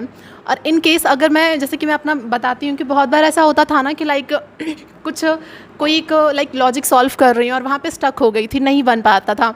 तो उस केस में अपने कलीग्स के साथ कुछ नहीं, हमारे मैनेजर कुछ भी नहीं कहते थे कि आप अपने डेस्क से उठकर कब जा रहे हो, कब उठ कर के बैठ रहे हो, कोई फ़र्क नहीं पड़ता था। बस उनको एक रहता था कि हाँ, आपका जो पोटेंशियल है उसके अकॉर्डिंग आप अपना बेस्ट दे दो, कि ऐसा ना हो कि कंपनी को इस तरीके से नुकसान कुछ हो जाए। तो बस उस चीज़ का हम लोगों को टेक केयर करना होता था। और उसके अलावा फिर बीच में हमारे मूड पर डिपेंड करता था कि हम जब भी मतलब गेम्स वगैरह खेलने जाएँ। गिग्स फॉर गिग कंपनी में बहुत सारी गेम का मतलब ऐसा कुछ बनाया हुआ था। वहाँ पर बेसिकली मैं जा कर के पूल खेलना सीख गई। तो आप लोग सोच सकते हो कि वहाँ का वर्क कल्चर कैसा था। सो वहाँ का वर्क कल्चर इज़ बेस्ट। मुझे नहीं लगता है कि पता नहीं आगे मुझे ऐसा वर्क कल्चर मिल पाएगा या नहीं। So this is about my work culture of the Geeks for Geek company. Sir आप ना बताएं वर्क कल्चर और वर्क प्रेशर कितना होता है, क्योंकि बोला जाता है कॉर्पोरेट वर्ल्ड में जो है वर्क प्रेशर काफ़ी ज़्यादा होता है, तो वो आप बताएं सर। देखो यार, एक चीज़ है ना, मतलब वर्क कल्चर का मीनिंग ये है कि तुमको कितना मज़ा आ रहा है काम करने में, राइट? Yes sir. एक एग्जांपल बताते हैं, जैसे हम लोग 11-12 में जब मैथ सॉल्व करते थे, जब मैथ सॉल्व होता था बहुत मज़ा आता था, ठीक है, और जब नहीं बनता है तो फिर उसके बाद तुमको मज़ा नहीं आता है, तो तुम उस टाइम बोलोगे कि वर्क कल्चर ख़राब है। रियलिटी यही है, ठीक है। फील होता है एक्चुअली ख़राब ही होगा उस टाइम तुम्हारे लिए, अगर तुम कुछ चीज़ सॉल्व नहीं कर पा रहे हो, मतलब उसको स्टक हो, तो वैसी चीज़ होती है, राइट? तो वो एक सीन था। सबसे पहली चीज़ तो ये कि मेरा जो स्टॉक्स था, तो वो एक फास्ट पेस स्टार्टअप था। मतलब ऐसा कि वहाँ पे मतलब सप्ताह भर में फीचर बनता था, रिलीज होता था, अगर वो चला तो चला, नहीं तो फिर ख़त्म कर दिया, फिर दूसरा बनाया, ऐसे वाली चीज़, मतलब काफ़ी फास्ट पेस, ठीक है। और वो एक बहुत ही मतलब बोल सकते हैं कि काफ़ी एक ऐसा एक्सपीरियंस रहा, उसमें दोनों ही तरह थे। मैं ये नहीं बोल सकता हूँ कि वर्क कल्चर बेस्ट था, मैंने वो मॉडरेट लेवल बोल सकता हूँ, जहाँ पे जो इन्वायरमेंट था वो काफ़ी फास्ट पेस था। अगर तुम अडेप्ट कर ले रहे हो तुमको बहुत मज़ा आएगा। इनिशियली काफ़ी मुश्किल हुआ हम लोग को अडेप्ट करने में, रियलिटी यही है, बहुत मुश्किल हुआ। एक दो समय ऐसा भी आया जब हम लोग सोच लिया था कि छोड़ देंगे इसको, मतलब होने नहीं वाला है हम लोग से, ये रियलिटी था। मतलब ऐसा हो रहा था, लेकिन धीरे धीरे आदमी मतलब अडेप्ट करता है चीज़ों को, धीरे ट्राई करता है। आईटी सेक्टर का चीज़ यही है कि अगर तुमसे सॉल्व हो रही है चीज़ें, अगर बन रही हैं, तुमको मज़ा आएगा। एक ऐसा जैसे कोई कोडिंग अगर कर रहे हो तुम लोग, तो या कभी समय होगा कि हम बना रहे हैं, मज़ा आ रहा है, एक दिन में 10 सॉल्व कर दिए, 6 सॉल्व कर दिए, और एक बार ऐसा भी होगा कि एक क्वेश्चन 6 दिन तक लटका हुआ है, बन ही रहा है, उसको समझ नहीं आ रहा है, ठीक है। तो वही सीन यहाँ पर भी है। तो ये एक चीज़ है। दूसरी चीज़ ये कि आईटी सेक्टर में 2-3 चीज़ें मुझे ऐसा लगता है कि सबसे बेस्ट है कि मतलब फ्लेक्सिबल वर्किंग आवर्स सबसे बड़ी चीज़ है कि मतलब तुम यार कभी भी काम करो। वैसे मुझे इनिशियली जो मैं मतलब इंटर्नशिप से पहले का, जब मुझे प्रोजेक्ट्स पे काम करता था, मैं अपने प्रोजेक्ट्स पे, तो उससे मुझे आया था कि मतलब कभी रात में मतलब लेट तक, मतलब सुबह का कम होता है, हम लोग हॉस्टल्स में भी रहते हैं, तो सुबह वाली जो पार्ट होती है कि 10 से स्टार्ट करना, वो वाली चीज़ बहुत मुश्किल हो जाती है। तो जो वो कंपनी था वहाँ फ्लेक्सिबल वर्किंग आवर्स था, हम लोग 10-12 बजे से स्टार्ट कर रहे हैं, 1 बजे से स्टार्ट कर रहे हैं काम, पर वही है कि तुमको काम डिलीवर करना है तो तुम अपना एक्सटेंड करो आवर्स रात में, वो वाली सीन है। पहला ये है। दूसरा चीज़ ये है कि मतलब ऐसा भी नहीं होता है कि तुम यार मतलब जहाँ हो, जैसे में तुम अगर कोई हार्डवेयर, जैसे में मैकेनिकल का काम कर रहे हो, ऑटोमोबाइल में, जहाँ पे तुम्हारा फिजिकल इंटरेक्शन ज़रूरी है, वैसे सेक्टर्स हैं, तो उसके कंपैरिजन में इसमें एक पॉजिटिव चीज़ ये है कि भाई मतलब तुम कहीं से भी रह के बहुत बार काम कर सकते हो, रिक्वायरमेंट रहे या नहीं रहे। मतलब जैसे मैं इनिशियली हम लोग वहाँ पे गए, 10-15 दिन रहे, जनवरी में गए थे बैंगलोर में, वो बैंगलोर में था ऑफिस यहाँ पे, ठीक है। वहाँ गए, 10-15 दिन के बाद कोविड आ गया, फिर रिटर्न चले आए। रिटर्न में मैं नेपाल था, ठीक है, नेपाल में मेरे पेरेंट्स रहते थे उस टाइम में, तो वहाँ से मैं काम कर रहा था, मतलब वह अलग जगह हो गया। फिर वहाँ से फिर कॉलेज आया, फिर कॉलेज में भी काम किए, फिर बैंगलोर गए। मतलब वो चीज़ है कि यहाँ पे तुमको काम नहीं रुका, तुम काम कर रहे हो रिग्रेसिवली, पर वही है कि तुम कहीं से भी कर सकते हो, ये एक पॉजिटिव चीज़ है। और दूसरी चीज़ मुझे ऐसा लगता है ना कि अगर तुम इनिशियल डेज में हो कॉलेज के, मतलब इनिशियल डेज करियर के बोल सकते हैं, मुझे ऐसा लगता है यार रिग्रेसिव काम करना चाहिए। मतलब इतना रिग्रेसिव कि तुमको नींद नहीं है, मतलब मुझे ऐसा लगता है, मतलब मैं अपना ओपिनियन दे रहा हूँ, मतलब करो क्या ही है। कुछ एक ऐसा समय आता है जब तुमको खुद ही लगने लगता है कि मुझे वर्क लाइफ बैलेंस चाहिए। एक समय आएगा, मतलब 3-4, मतलब आदमी बोर हो ही जाएगा। मतलब ऐसा थोड़ी ना कि एकदम लगा हुआ है कोई, जैसे हम लोग भी कोई तैयारी करते हैं, कुछ भी करते हैं यार, 1 महीना 2 महीना 3 महीना साल भर मैक्सिमम करेंगे। मतलब 2 साल जैसे हम लोग जेईई मेंस का ही तैयारी की है, प्रिपरेशन की है, उसके बाद कॉलेज में थोड़ा रिलैक्स तो हो ही गया ना। तो वही होता है कि अगर तुम कोई चीज़ खूब बहुत रिग्रेसिवली कर रहे हो, तो एक मोमेंट आता है जब तुमको लगता है कि तुमको थोड़ा सा रेस्ट चाहिए, या मतलब थोड़ा सा बैलेंस चाहिए चीज़ों में। वैसे ही करो, मतलब हमको ऐसा लगता है इनिशियल डेज में तुम करो, उसके बाद तुम स्टेबल खुद ही हो जाओगे। और दो चीज़ मतलब एक है कि आईटी सेक्टर में सबसे बड़ा तुम्हारा जो सिक्योरिटी है, जैसे हम लोग ये गवर्नमेंट जॉब्स लेते हैं, वहाँ सिक्योरिटी क्या है, मतलब निकाल ली है वही सिक्योरिटी है, उसके बाद हो गया हम सिक्योर हैं वहाँ पे, राइट। पर आईटी सेक्टर में तुम्हारा कुछ भी सिक्योरिटी नहीं है, तुम्हारा नॉलेज ही तुम्हारी सिक्योरिटी है, सिंपल। अपॉर्चुनिटीज इतने हैं कि तुम सोच नहीं सकते हो। मतलब 1000, मतलब रियलिटी बोले तो मुझे मेरा कू में लगा है, तो उसके लिए मैं बोल सकता हूँ कि मैंने 1000 कंपनी में अप्लाई करा था। काउंट कर सकते हो 1000 कंपनी कितना बड़ा नंबर होता होगा।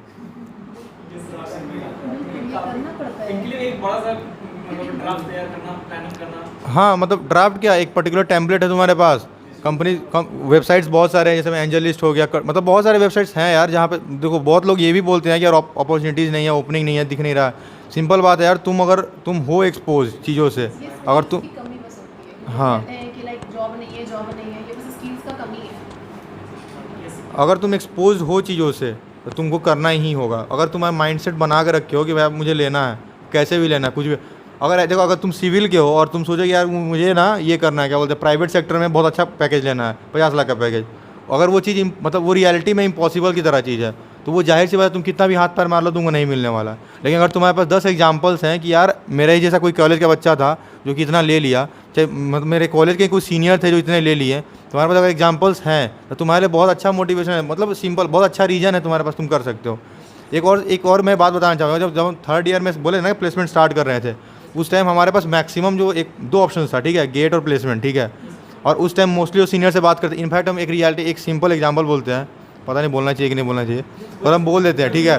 मतलब हमारे एक एलुमिनी है यहाँ के जो रेड बस में काम करते हैं, ठीक है, उनसे हमने बात किया था, तो उन्होंने बोला था, मतलब मैंने बोला था कि यार मुझे मतलब प्लेसमेंट चाहिए, मतलब आप मुझे वहाँ पर रेफरल दे रहा था। उस टाइम मेरा DSA एक अच्छा लेवल पर, मैंने 500 क्वेश्चन सॉल्व करे थे उस टाइम, और 1-2 प्रोजेक्ट्स था मेरे पास, ठीक है।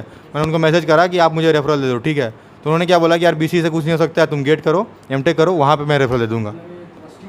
मतलब वो इसलिए क्योंकि इन्वायरमेंट नहीं था इस कॉलेज का, जो भी हमारे एल्यूमिनीज पढ़े हैं यहाँ पे, जो भी अच्छे पोजीशन पे है, कोई भी डायरेक्ट यहाँ से नहीं, अगर मतलब IT सेक्टर का बात बोले, कोई भी यहाँ से डायरेक्ट नहीं गया है, मास्टर्स करके गया है। पर वो माहौल किसी को पता ही नहीं था कि ये पॉसिबिलिटीज़ भी है, और वो रियलिटी बोले तो वो कोविड के कारण मतलब हम लोग को भी दिखा, नहीं तो हम लोग को भी नहीं दिखता, मे भी हम लोग भी मिस कर जाते वो चीज़ को।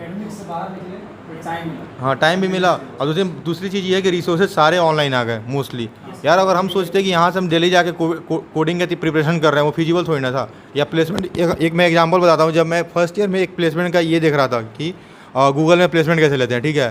तो उसमें एक ने इंटरव्यू मतलब वो ये बताया था मुझे एक्सपीरियंस कि उसका एक पहला टेस्ट आया, ठीक है, टेस्ट क्लियर हुआ, उसके बाद उसको मतलब गूगल लंदन में देना था उसको, तो गूगल ने लंदन का पासपोर्ट बनाया, मतलब वीज़ा बनाया, पासपोर्ट बनाया, उसको फिर लंदन बुलाया, 5 इंटरव्यूज़ लिया, और उसमें मतलब 5वें इंटरव्यू में डिस्क्वालीफाई हो गया, फिर उसको रिटर्न भेजा। सोचो एक इंटरव्यू देने के लिए कितना बड़ा प्रोसेस था ये इनिशियल, जब ऑनलाइन चीज़ों के पहले की चीज़ है।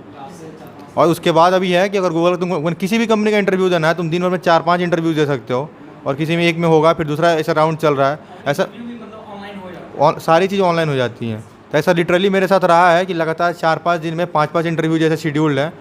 ऐसा नहीं है कि सब निकल गया, मोस्टली नहीं निकला, पर 1-2 निकल गया, ऐसा सीन है। तो ऐसा होता है मैंने, हाँ, सारे ऑनलाइन इंटरव्यूज़, तो ये एक चीज़ है बस। आपसे एक प्रश्न है सर, ये जो इंग्लिश लैंग्वेज का जो है वर्क, जहाँ पे आप जिस ऑर्गेनाइजेशन में काम करते हैं वहाँ पे, और प्लेसमेंट्स के टाइम कितना इम्पोर्टेंस है? देखो यार, 2 चीज़ है, एक है इंग्लिश, एक है कम्युनिकेशन, दोनों अलग अलग चीज़ है, ठीक है। अगर नहीं, कम्युनिकेशन और इंग्लिश दोनों अलग अलग चीज़ है, ठीक है। अगर इंग्लिश अंग्रेजी एक लैंग्वेज है, ठीक है, और कम्युनिकेशन एक स्किल है। तुमको अगर कम्युनिकेशन आता है तो कभी दिक्कत नहीं होगा कुछ भी, क्या कि सिंपल बात है।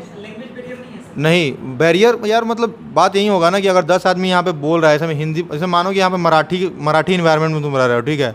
अगर 10 आदमी बोल रहा होगा, तुमको हिंदी यार थोड़ा मोड़ा तुम समझने लग जाओगे, धीरे धीरे तुम बोलने लग। अगर तुमको बोलने आता है तो वही बोला ना, कम्युनिकेशन मतलब क्या, मुझे बोलने आना चाहिए किसी भी लैंग्वेज में। और लैंग्वेज क्या है, ये है, क्या बोलते हैं, एक सिंपल एग्जांपल बताता हूँ मैं। जैसे तुम लैंग्वेज, जैसे में प्रोग्रामिंग लैंग्वेज है ना, हमारे पास C++, है, जावा है, पाइथन है। तुमको प्रोग्रामिंग करने आता है ना, तुमको लैंग्वेज सीखने में बहुत दिक्कत नहीं होगा कभी भी। अगर प्रोग्रामिंग करने आता है, ठीक है, तो तुम अगर बोलने आता है चीज़ों को एक्सप्लेन करने आता है, इलेबोरेट करने आता है, अगर कोई पर्टिकुलर टॉपिक दिया जाए, तुम समझ रहे हो उसको, तुम इलेबोरेट कर सकते हो, तो तुमको इंग्लिश वो बैरियर कभी नहीं आएगा। हाँ, ये है कि यार मानो कि तुम्हारा अच्छा है तो बहुत अच्छा है, अगर नहीं है तो कोई बैरियर नहीं है मुझे तो। हाँ, वो वाला चीज़ नहीं होना चाहिए।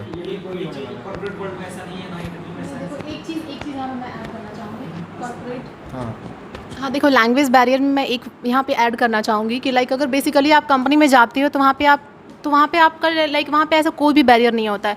You can communicate in English as well as in Hindi, but yes for the interview purpose you need to have like a good knowledge of English. Like ऐसा कुछ नहीं है कि वहाँ पर आपका लाइक वर्बल देखा जाता है कि लाइक आपका ग्रामेटिकली आप कितने सही हो, बट यस आपको नॉर्मली आपको कम्युनिकेट करना आना चाहिए इंग्लिश में, क्योंकि आपके जो इंटरव्यूज़ वगैरह जो होंगे वो नॉर्मली वो इंग्लिश में ही होंगे। जैसे कि मैं अपने बैचमेट का भी एग्जांपल दे सकती हूँ कि अगर देखो, मैं जैसे बताती हूँ कि अगर TCS कंपनी हो गई, इन्फोसिस कंपनी हो गई, तो इन लोगों को एक्चुअली बहुत इससे मतलब नहीं होता है कि हाँ कैंडिडेट के पास बहुत ज़्यादा, उसके पास ये बड़ा प्रोजेक्ट हो, ये प्रोजेक्ट हो, उसने इतना ज़्यादा मतलब लाइक कोडिंग वगैरह कर रखा हो, तो ये सबसे उन कंपनीज को फ़र्क नहीं पड़ती है, मतलब ऐसा कुछ भी उन लोगों को फ़र्क नहीं पड़ता है। But basically they need is communication. तो उनका यही रहता है कि उनको अच्छा कम्युनिकेशन चाहिए होता है। तो लाइक हमारे कॉलेज में भी ऐसे बहुत सारे एग्जांपल हैं जिनका कि लाइक इन्फोसिस में नहीं हो पाया है और या फिर TCS वगैरह में नहीं हो पाया है because of the communication skill.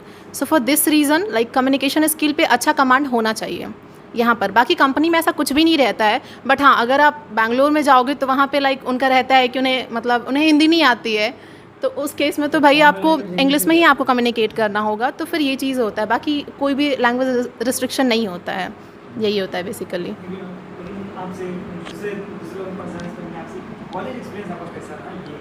देखो ये तो बहुत अच्छा क्वेश्चन किया है तुमने, एक्चुअली मैं शेयर करती हूँ।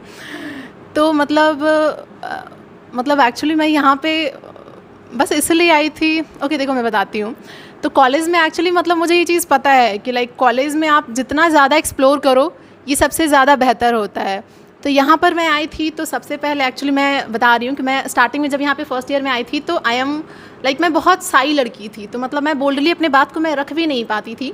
बट हमारे कॉलेज का एक क्लब था जो कि नुक्कड़ क्लब था, तो एक्चुअली वो मेरे पर्सनालिटी डेवलपमेंट में मेरा बहुत हेल्प किया है। तो लाइक मैं लिटरली मैं बता रही हूँ कि लाइक नुक्कड़ क्लब ने यही होता है ना कि लाइक कॉलेज में क्लब का बहुत ज़्यादा रोल होता है। तो मैं बेसिकली मतलब मैंने अपना पूरा फर्स्ट ईयर ऑलमोस्ट नुक्कड़ क्लब के पीछे दिया है। उसके बाद फिर सेकेंड ईयर में मैं थोड़ा अवेयर हुई कि हाँ मुझे गेट की तरफ जाना है या फिर प्लेसमेंट वगैरह के रिगार्डिंग जाना है। तो वहाँ पे थोड़ा बहुत आइडिया लगा था कि हाँ प्लेसमेंट के रिगार्डिंग ही करना है। और बाकी फिर मैं बताती हूँ कि मतलब मेरा काफ़ी अच्छा खासा मतलब इंटरेस्ट रहा है कि लाइक मतलब स्टार्टअप वगैरह में है। तो जैसे कि मैं अभी खुद भी एक स्टार्टअप वगैरह पे काम भी कर रही हूँ, सर के साथ ही काम कर रही हूँ, नीलेश सर के साथ काम कर रही हूँ। और साथ में मैं फ्रीलांसिंग का काम करती हूँ, जो कि मतलब अभी भी मैं रेगुलर बेसिस पे मैं करते रहती हूँ फ्रीलांसिंग। और फ्रीलांसिंग में जैसे कि मतलब लाइक मैं बताती हूँ कि मेरा जो प्रोजेक्ट जो होता है वो क्या होता है कि वो अदर कंट्रीज़ का प्रोजेक्ट मुझे असाइन किया जाता है और उस प्रोजेक्ट को मुझे देना होता है और उसके लिए मुझे पे किया जाता है। नहीं, तो उस तरह का नहीं। मैं बेसिकली जो करती हूँ वो मेरा प्रॉपर जो होता है वो मेरे CS बैकग्राउंड से रिलेटेड होता है। हालांकि मुझे मतलब रोबोटिक्स वगैरह का भी मुझे आता है, बट वो सब मैं नहीं करती क्योंकि मेरे पास वो सारे का नॉलेज नहीं है। तो एक्चुअली मैं जो करती हूँ वो बेसिकली वो मैं DSA का ही वो मैं सारा असाइनमेंट्स वगैरह लेती हूँ कि लाइक DSA हाँ लाइक मतलब कुछ ऐसे कुछ कोड होते हैं जिसको कि कोड करके आपको सबमिट करना होता है। तो बहुत बार ऐसे सब्जेक्ट्स वगैरह से रिलेटेड होते हैं कि लाइक CN के बेसिस पर आपको ये होता है और अच्छा खासा वहाँ पे पे भी आपको होता है। तो ये चीज़ होता है मतलब फ्रीलांसिंग में मैं ये करती हूँ। तो कॉलेज में ये एक नया चीज़ मैंने एक्सप्लोर किया है और साथ ही साथ मतलब मैं अपने खुद के ग्रोथ पर मतलब टाइम देती हूँ थोड़ा बहुत कि लाइक पर्सनालिटी डेवलपमेंट वगैरह पे ये मतलब टाइम देती हूँ मैं। और अभी तो फ़िलहाल मेरा मोटो है कि कॉलेज में एक ऐसा क्लब खोला जाए जो कि बेसिकली फोकस करे स्पिरिचुअलिटी पे।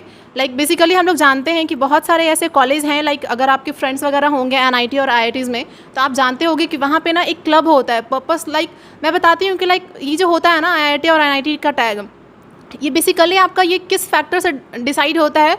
तो this is not only about the knowledge, so this is basically about the community in which you are. तो ये आपके कम्युनिटी को डिसाइड करता है। Like you are in the tier 1 college, you are in the tier 3 college और you are in the tier 2 college. So basically ये आपकी उस पर्सनालिटी को दर्शाएगा जो कि आप यहाँ से निकलने के बाद आप 4 साल यहाँ से निकलोगे तो आप कैसे रहोगे, ये चीज़ आपका मैटर करेगा।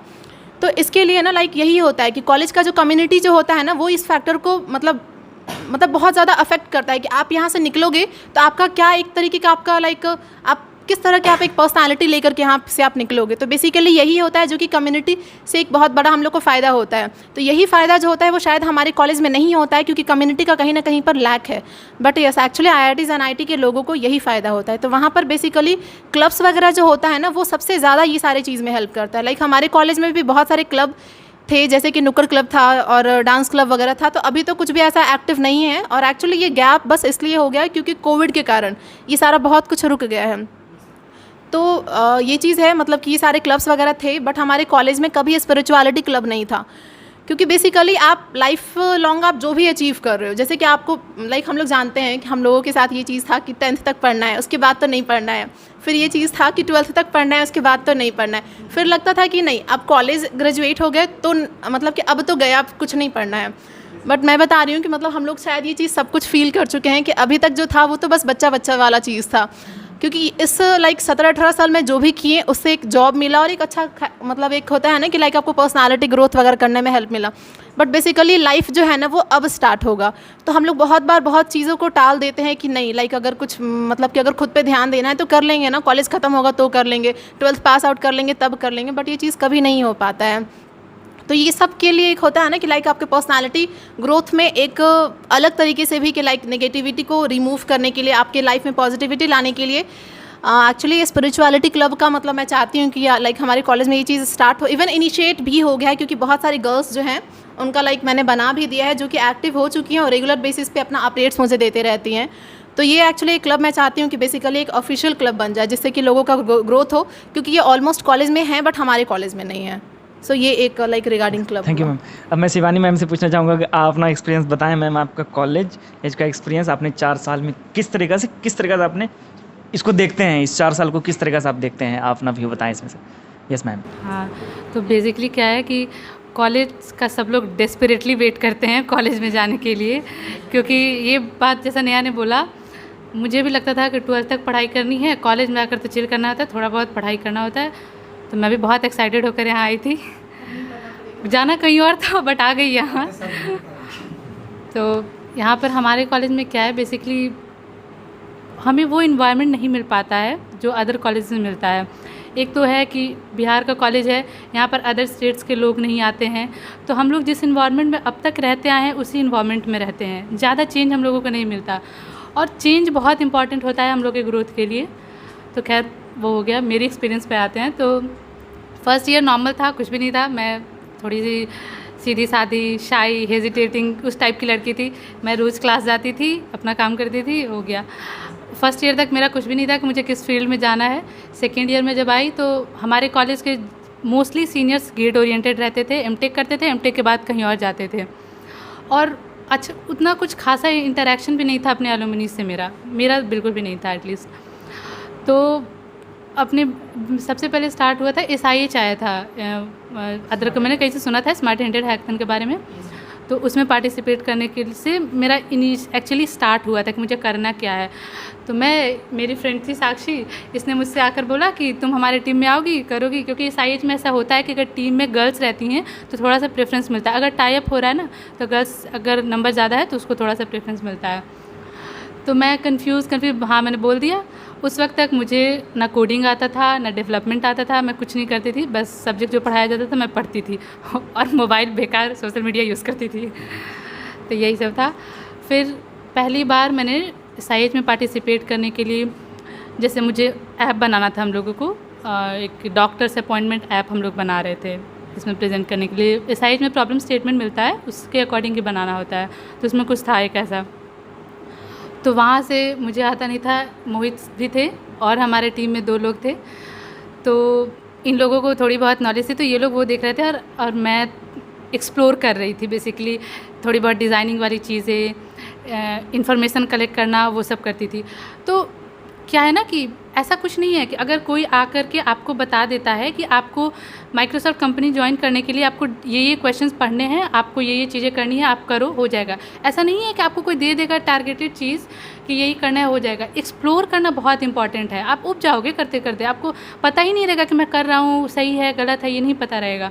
तो खुद एक्सप्लोर करना बहुत मैटर करता है। इससे तो पहले एक्सपोजर मिलता है, बहुत सारी चीज़ें हम लोग सीखते हैं, छोटी बहुत चीज़ें। मैं छोटी सी बात बताती हूँ, हम लोग लैपटॉप यूज़ करते हैं, बहुत सारे कमांड्स होते हैं जो कि मुझे नहीं पता था, कंट्रोल A किया तो सारी चीज़ें सेलेक्ट हो जाएंगी, मुझे नहीं पता था, लिटरली मैं बता रही हूँ। मतलब ये सारी छोटी छोटी चीज़ें हैं, तो ये सब आप एक्सप्लोर करोगे तो पता चलता है। तो मुझे वो मेरा पार्ट था। जब मैं SIH में पार्टिसिपेट करने गई, मुझे बहुत सारी चीज़ें पता चली, बहुत सारी चीज़ें पता चली। उसके बाद कॉलेज में तो हम सेलेक्ट हो गए, हमारा टीम कॉलेज में फर्स्ट आया था, और उसके बाद लेकिन फिर हम फर्दर नहीं सेलेक्ट हो पाए। फिर उसके बाद कोविड वगैरह आ गया। कोविड में घर जाने के बाद, और तब तक सारी चीज़ें ऑनलाइन मूव हो रही थी, बहुत सारे हैकथन्स ऑनलाइन हो रहे थे। हमने एज अ टीम ही बहुत सारे हैकथन्स में पार्टिसिपेट किया, वो भी बहुत एक मेजर रोल प्ले किया। बहुत इंपॉर्टेंट होता है फर्स्ट ईयर और सेकेंड ईयर में अलग अलग चीज़ें करना। ये नहीं माइंडसेट बना के रखना चाहिए कि मुझे यही करना है और एंड्रॉयड डेवलपमेंट करना है मुझे, ऐसा कुछ नहीं होता। आप एक्सप्लोर तो करो एटलीस्ट क्या क्या चीज़ें हैं। तो अलग अलग करते करते तो मुझे पता था वेब में भी मुझे पता नहीं था। मैं एंड्रॉयड फील्ड में इसलिए आई क्योंकि वहाँ पर मुझे दिखता था ना, मेरा यही थॉट था कि वेब में करने के लिए इतनी सारी चीज़ें सीखनी पड़ती हैं, HTML सीखो, CSS सीखो, मतलब बहुत सारी टेक स्टैक्स थी। एंड्रॉयड में क्या है कि एक एंड्रॉयड स्टूडियो सीख लो, जावा सीख लो, हो गया, आप उसमें रगड़ते रहो, काम हो जाएगा। तो मैं इस तरीके से एंड्रॉयड में आई थी। तो और हाँ, लॉकडाउन के टाइम में थोड़ा थोड़ा डेवलपमेंट किया मैंने। फिर 3-4 हैकथन्स में हमने पार्टिसिपेट किए, बहुत में किए, 3-4 नहीं एक्चुअली। किसी में तो हमारा PPT भी नहीं सिलेक्ट होता था और इतना टाइम हम लोग देते थे, तो एकदम रेग्रेसिव, खाना पीना छोड़ करके कि ये करो वो करो, सिलेक्ट हो ही जाएंगे, गर्ल्स का है सिलेक्ट हो जाएंगे, बट कुछ होता नहीं था एक्चुअली। कहीं ना कहीं जाकर के डिस्क्वालीफाई हो जाते थे। फिर उसके बाद मैंने DSA करना शुरू किया। तो मैंने एक्चुअली स्टार्ट किया था हैकर रैंक से क्वेश्चन सॉल्व करना। इनिशियल क्या ये सेकेंड ईयर का एंड फेज़ था, है ना, वही टाइम था। कोविड का स्टार्ट फेज़ था, वो ज़्यादा अच्छा है याद करना। ईयर तो बेटर कोविड से हम लोग रिलेट करें। तो हाँ, तो उस वक्त मैं धीरे धीरे मेरा वहाँ से कोडिंग स्टार्ट हुआ। मैं DSA मैंने करना स्टार्ट किया और फिर मुझे एक मतलब एक पता चला, ऐसे बहुत सारी चीज़ें हैं, कोड सेफ वगैरह हर जगह से करते हैं लोग, बट मुझे फ्रेंड सर्कल से ही पता चला वेब कोडिंग के बारे में। मैं उससे करती थी। वहाँ मुझे एक्चुअली क्वेश्चंस के भी वीडियोस मिलते थे, आंसर्स के भी मिलते थे, मुझे बहुत अच्छा लगता था वहाँ से करना, तो मैं उधर से करती थी। तो धीरे धीरे हो गया, ऐसे करते गए। अच्छा एक्सपीरियंस रहा। कॉलेज में कुछ उसके बाद कॉलेज से कोई लेना देना नहीं रहता था, क्लास जाओ ना जाओ कोई फ़र्क नहीं पड़ता है। हमारे कॉलेज में ये एक्चुअली बेनिफिट है, उतना अटेंडेंस के लिए प्रॉब्लम नहीं होता है, मैनेज हो जाता है वो सारी चीज़ें। एंड एग्ज़ाम्स के लिए भी हमें उतना नहीं पढ़ना पड़ता। एक्चुअली किसी भी कॉलेज के स्टूडेंट्स एग्ज़ाम्स के लिए नहीं उतना पढ़ते हैं। एक दिन पढ़ो, 2 दिन पहले पढ़ो, आपका हो जाएगा, उतना तो आप कर ही लोगे। जिसको 9 CGPA चाहिए उसे मेहनत करनी होगी। मुझे इतना चाहिए था कि 7.5 इतना मेंटेन रहे कि मैं कहीं भी जा सकूँ। तो ओवरऑल एक्सपीरियंस बहुत अच्छा रहा। बहुत सारे, मैं भी बहुत शाई नेचर की थी यहाँ पर, और मैंने क्लब्स तो कोई नहीं ज्वाइन किए थे, बट ये हैकेथन्स, टीम कॉन्टेस्ट वगैरह में पार्टिसिपेट करते करते धीरे धीरे लोगों से बात करते करते मतलब मुझे भी बहुत सारी चीज़ें पता चली। इन सब के अलावा अगर बात करें कॉलेज के सीनियर्स का, तो बहुत इंपॉर्टेंट होता है एलुमनीज़ का। तुमने क्वेश्चन भी किया था किसी से, एलुमनी का बहुत इंपॉर्टेंट रोल होता है हम लोग की लाइफ में। मैं बता रही हूँ, जब मेरा इंटर्नशिप स्टार्ट हुआ था तो मैं पहले वीक में इतनी डिप्रेस हो गई थी, मुझे लगा कि यार ऐसे कैसे चलेगा, मैं तो कुछ कर ही नहीं पा रही हूँ, सिर्फ पूरा दिन रात मेरा इंटर्नशिप कंपनी का काम करने में निकल जा रहा था। मैं बहुत परेशान थी। फिर हमारी एक मैम है, सुरभि झा मैम है, वो सिस्को में है अभी। तो हाँ, तो उनसे हमने, मैं और साक्षी, उनको प्लान बनाया कि कॉल करेंगे। बात किया हमने 1 घंटे तक, ऑलमोस्ट हमारी उनसे बात हुई। उन्होंने बहुत सारी चीज़ें बताई कि एक्चुअली कंपनीज़ में होता क्या है। उनका काम है प्रेशर देना, और आपका काम है कि आप मतलब उसको लो और उसके साथ साथ काम करते रहो, उसको पर्सनली मत अफेक्ट होने दो। वो तो प्रेशर, स्टार्टअप्स का क्या है, मेरी कंपनी स्टार्टअप थी, बहुत ही रिग्रेसिव काम वहाँ होता था। 1 वीक में आप काम करो, टास्क असाइन हुआ, डिलीवर करो, बहुत फास्ट होता था। तो और ये क्या है कि कॉलेज में हम लोग खुद के रूटीन के अकॉर्डिंग रहते हैं, किसी का प्रेशर नहीं होता है, तो इसलिए हम लोग को ना रिस्पॉन्सिबल हम लोग नहीं होते हैं। और वहाँ जाकर हम लोगों को एक लिमिटेड इंटरवल में किसी को अपडेट देना होता है, काम करना होता है, तो ये थोड़ा सा प्रॉब्लम हो जाता था। तो एलुमनी ये सब चीज़ें में बहुत हेल्प करते हैं। लाइक वो बताएंगे, वो उस चीज़ से गुजर चुके हैं, क्या है, कैसे हमें रहना चाहिए। इन सब के अलावा अगर आप प्रिपरेशन कर रहे हो तो उसमें भी गाइडेंस की ज़रूरत होती है। आप ऐसे ही नहीं कर सकते हो पढ़ाई। नॉर्मली हम लोग बोर्ड का भी एग्ज़ाम देते हैं, तो उसमें भी हम ट्यूशन लेते हैं, हमें टीचर्स बताते हैं कि इन सारे क्वेश्चंस को ऐसे टैकल करना है, पहले ये क्वेश्चंस बनाओ। तो ये गाइडेंस बहुत इंपॉर्टेंट है, और ये एलुमनी ही करेंगे। और एलुमनीज़ का क्या है, कॉलेज में रहते हुए, हमारे कॉलेज में तो सीनियर जूनियर्स का थोड़ा सा खट्टा रिश्ता होता है, बट निकलने के बाद हाँ बहुत ज़्यादा हेल्प मिलता है। हाँ हाँ, ऐसा यहाँ के स्टाफ से मैं बातचीत करता हूँ, लोग बताते हैं कि 3 इयर्स पहले बहुत ज़्यादा था, जब हम लोग का टाइम।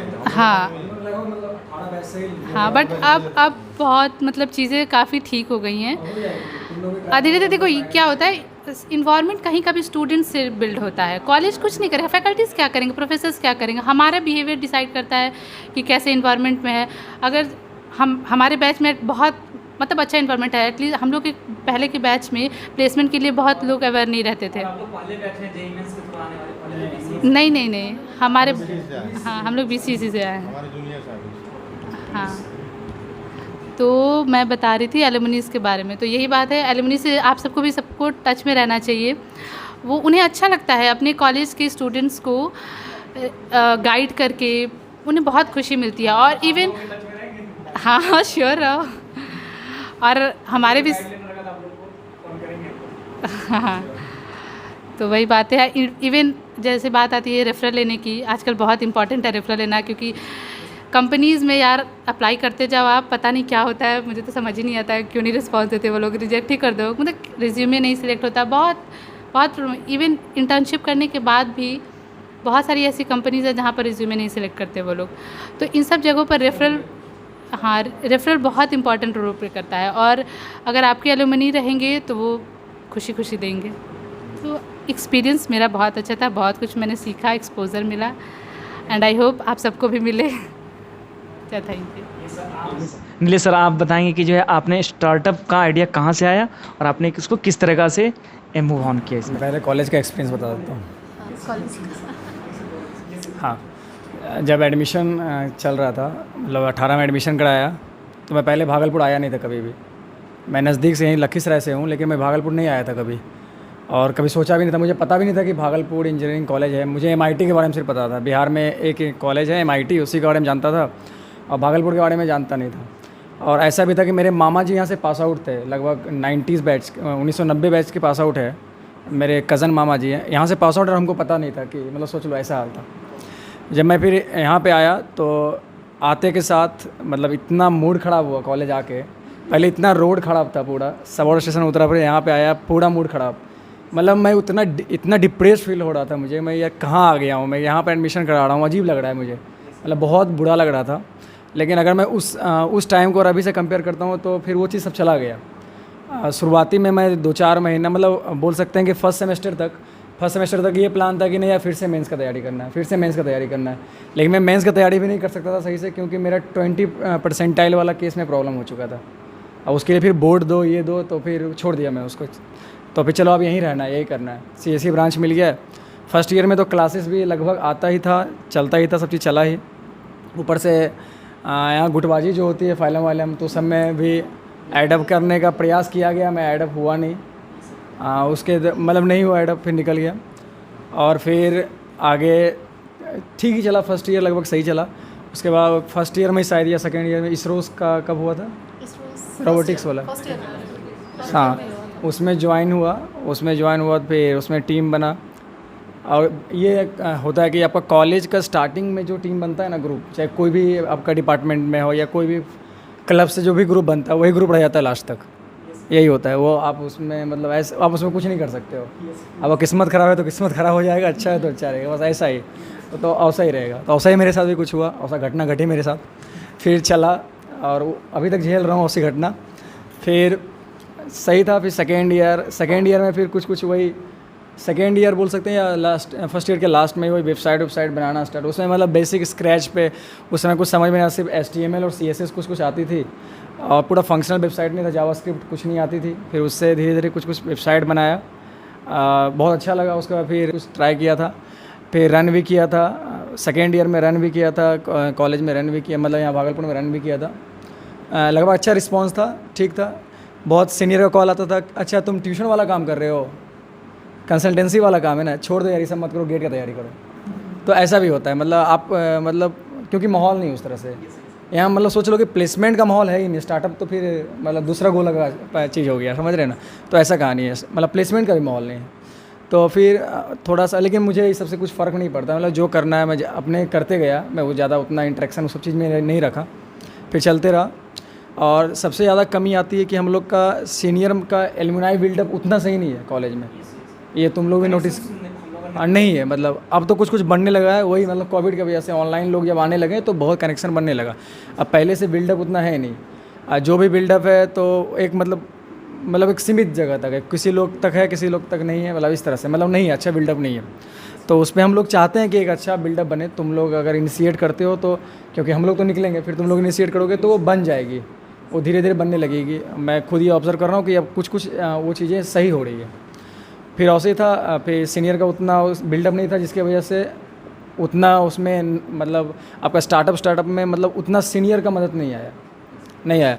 मतलब मोहित का भी पहले था, मतलब हम लोग का ग्रुप में था ऐसा कि हम लोग कुछ नया हमेशा ट्राई करते रहते थे।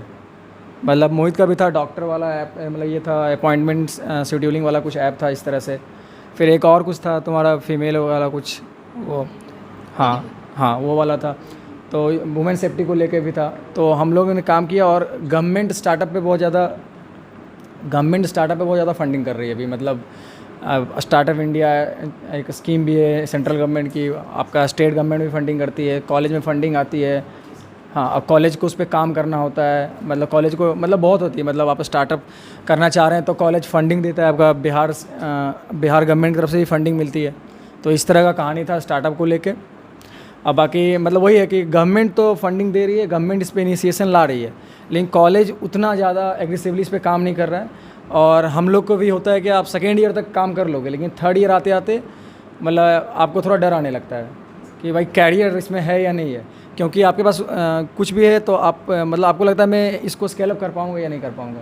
तो मेरे साथ भी ऐसा ही रहा, मतलब साथ में चल रहा है, लेकिन साथ में वही कि आपका स्टार्टअप तो चल रहा है, लेकिन हाँ कैरियर का कुछ चाहिए, एक मतलब रिकरिंग तो चाहिए, कुछ पैसा तो हर महीना आना चाहिए इस तरह का। उसमें तो गारंटी नहीं है कभी आया कभी नहीं आया, और छोटा स्केल पे है तो फिर कैरियर का बोझ आने लगता है। तो फिर लोग कैरियर में घुसते हैं। मतलब ये एक थ्रेट है, कैरियर थ्रेट है कि आपको आना पड़ता है उसमें। फिर प्लेसमेंट का तैयारी, फिर उसी तरह से चलता है सब चीज़। और एक बार मैं ये ऐड जरूर करना चाहूँगा, मैं पहले तो प्लेसमेंट का उतना नहीं कर रहा था, लेकिन लास्ट 1-1.5 महीना से मैं थोड़ा प्लेसमेंट पे मतलब अप्लाई करने लगा। आपका ऑन कैंपस तो है नहीं कुछ, ऑल कैंपस के नाम पे पूल कैंपस होता है जो कुछ नहीं हो पाता उतना अच्छा से। बाकी offline in the sense offline नहीं, मतलब ऑफ कैंपस ट्राई करना। तो ऑफ कैंपस में सबसे बड़ा पहला ही हर्डल ये होता है कि आपका रिज्यूमे ही शॉर्टलिस्ट नहीं होता। मेरे साथ भी मतलब बहुत हुआ। मतलब अगर मैं बैठ रहा हूँ, आज शाम में बैठा या रात में बैठा, तो मैं 50 जगह अप्लाई किया। बहुत कंपनी तो ये मतलब इतना ध्यान रखती है कि आपका रिजेक्शन मेल भेजती है, बहुत कंपनी तो भेजती भी नहीं है, कोई मतलब नहीं, मतलब आपको भेजेगी भी नहीं, लेकिन बहुत कंपनी भेज देती है रिजेक्शन मेल की, या मतलब अच्छा मतलब आपको अच्छा से लिखेगा मतलब, लेकिन वही है मतलब रिजेक्शन मेल रहता है इस तरह से कि आपका बहुत अच्छा है, रिज्यूमे बहुत सही है, लेकिन sorry I can not go further for this, ऐसे करके। तो ऐसे होता है। लेकिन होता है क्या, रिज्यूमे शॉर्ट लिस्टिंग में सबसे बड़ा स्किल क्या होता है कि आपका रिज्यूमे कैसे शॉर्ट लिस्ट हो। सबसे बड़ा तो आपका स्किल, आप क्या जान रहे हैं, आपका क्या टेक्नोलॉजी, वो तो आपका होना चाहिए। ऊपर से थोड़ा सा आपको बहुत केस में आपको थोड़ा झूठ भी लिखना होता है।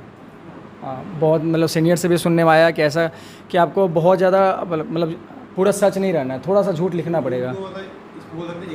हाँ, एग्जरेट करना है, मतलब उस तरह से नहीं, हाँ एग्जरेट करना पड़ेगा आपको, मतलब वो करना होता है। उससे क्या होता है, थोड़ा चांसेस बनती है, हर लोग करता है, मतलब इवन IIT NITs में सब जगह होता है, मतलब ऐसा नहीं है कि वो ऐसा कुछ नहीं है। और क्या होता है कि वो लोग रिज्यूमे शॉर्टलिस्ट करने के लिए मैनुअली नहीं करते हैं, उनके पास सॉफ्टवेयर है, उनके पास रिज्यूमे ऑटोमेटिक, मानो 1000 रिज्यूमे आई, सपोज दैट कोई भी पोस्टली 1000 रिज्यूमे आया, तो उनका सॉफ्टवेयर खुद शॉर्टलिस्ट कर देगा। मानो उनको वो कर दिया कि मुझे 100 मतलब प्रायोरिटी ऑर्डर में 100 रिज्यूमे चाहिए, तो उनका सॉफ्टवेयर खुद शॉर्टलिस्ट कर देगा, वो मैनुअली नहीं देखते।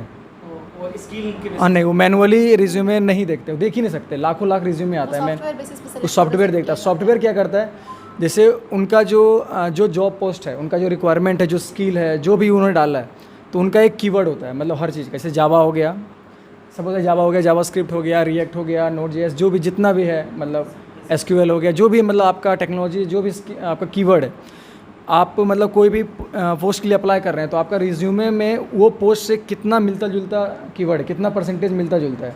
तो जो सॉफ्टवेयर होती है, वो सॉफ्टवेयर क्या करता है कि आपका मतलब रिज्यूमे वो मतलब वहाँ पर ऐसा रहता है कि हाँ, अगर एटलीस्ट 60% to 70% अगर मैच कर रहा है, तो वो रिज्यूमे को शॉर्टलिस्ट करो।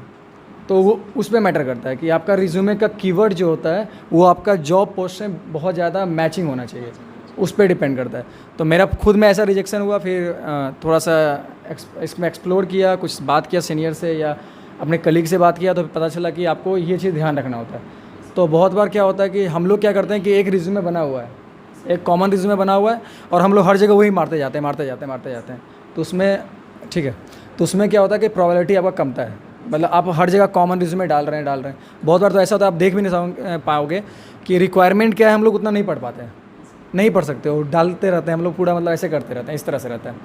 तो यहाँ पर थोड़ा होता है कि थोड़ा आपको टाइम देना होगा कि अगर फ्रंट एंड है तो फ्रंट एंड की तरह हम लोग का रिज्यूमे होना चाहिए। DSA एल्गो तो वो एक है ही, और आपका अगर स्किल में है कि हाँ फ्रंट एंड में है, फ्रंट एंड डेवलपमेंट में है, तो आपका फ्रंट एंड टाइप का रिज्यूमे उस तरह का आपका सॉर्टेड होना चाहिए, जिससे क्या होता है कि आपका चांसेस बनता है आपका सिलेक्शन का, मतलब रिज्यूमे शॉर्टलिस्ट का, सिलेक्शन का नहीं, रिज्यूमे शॉर्टलिस्ट का चांसेस बनता है। और बहुत बार क्या होता है कि आप रिज्यूमे में बहुत मतलब ये चीज़ मत डालो कि हार्ड वर्किंग ये सब ठीक होता है ना, वेरी ओबीडिएंट, इस टाइप का चीज़ नहीं, वो सब सुनना पसंद नहीं किसी को। वो सब जान रहे हैं हार्ड वर्किंग कुछ नहीं, हम देख लेंगे हार्ड वर्किंग है या नहीं, तुम्हारा रिज्यूमे देख लेगा हार्ड वर्किंग है या नहीं, क्या प्रोजेक्ट है, क्या काम किए हो, कितना क्वेश्चन बनाया हो DSA एल्गो में, DP कैसा है, ये सब से पता चल जाता है। DP मतलब डायनामिक प्रोग्राम, तो इस तरह से पता चल जाता है। तो ये सब चीज़ से मतलब हटना चाहिए, मतलब वो चीज़ मतलब एक्स्ट्रा चीज़ नहीं हराना चाहिए। और एक चीज़ और ऐड करूँगा कि आपका मतलब टू द पॉइंट होना चाहिए रिज्यूमे, मतलब ज़्यादा नहीं। मतलब अगर वो रिएक्ट डेवलपर को खोज रहा है तो आपका रिज्यूमे में वो दिखना चाहिए कि हाँ रिएक्ट इससे टपक रहा है रिज्यूमे से, इस तरह का नज़र आना चाहिए। मतलब ऐसा नहीं कि रिएक्ट है तो हम मतलब डाल देते हैं लोग, अगर प्रोजेक्ट है तो प्रोजेक्ट डालिए कि हम एंड्रॉयड भी किए हुए हैं, ये भी किए हुए हैं, सारा चीज़ डाल दिए, तो बहुत बार रिक्रूटर का मन में आता है यार ये सब चीज़ तो अच्छे से नहीं किया होगा, ऐसा भी होता है।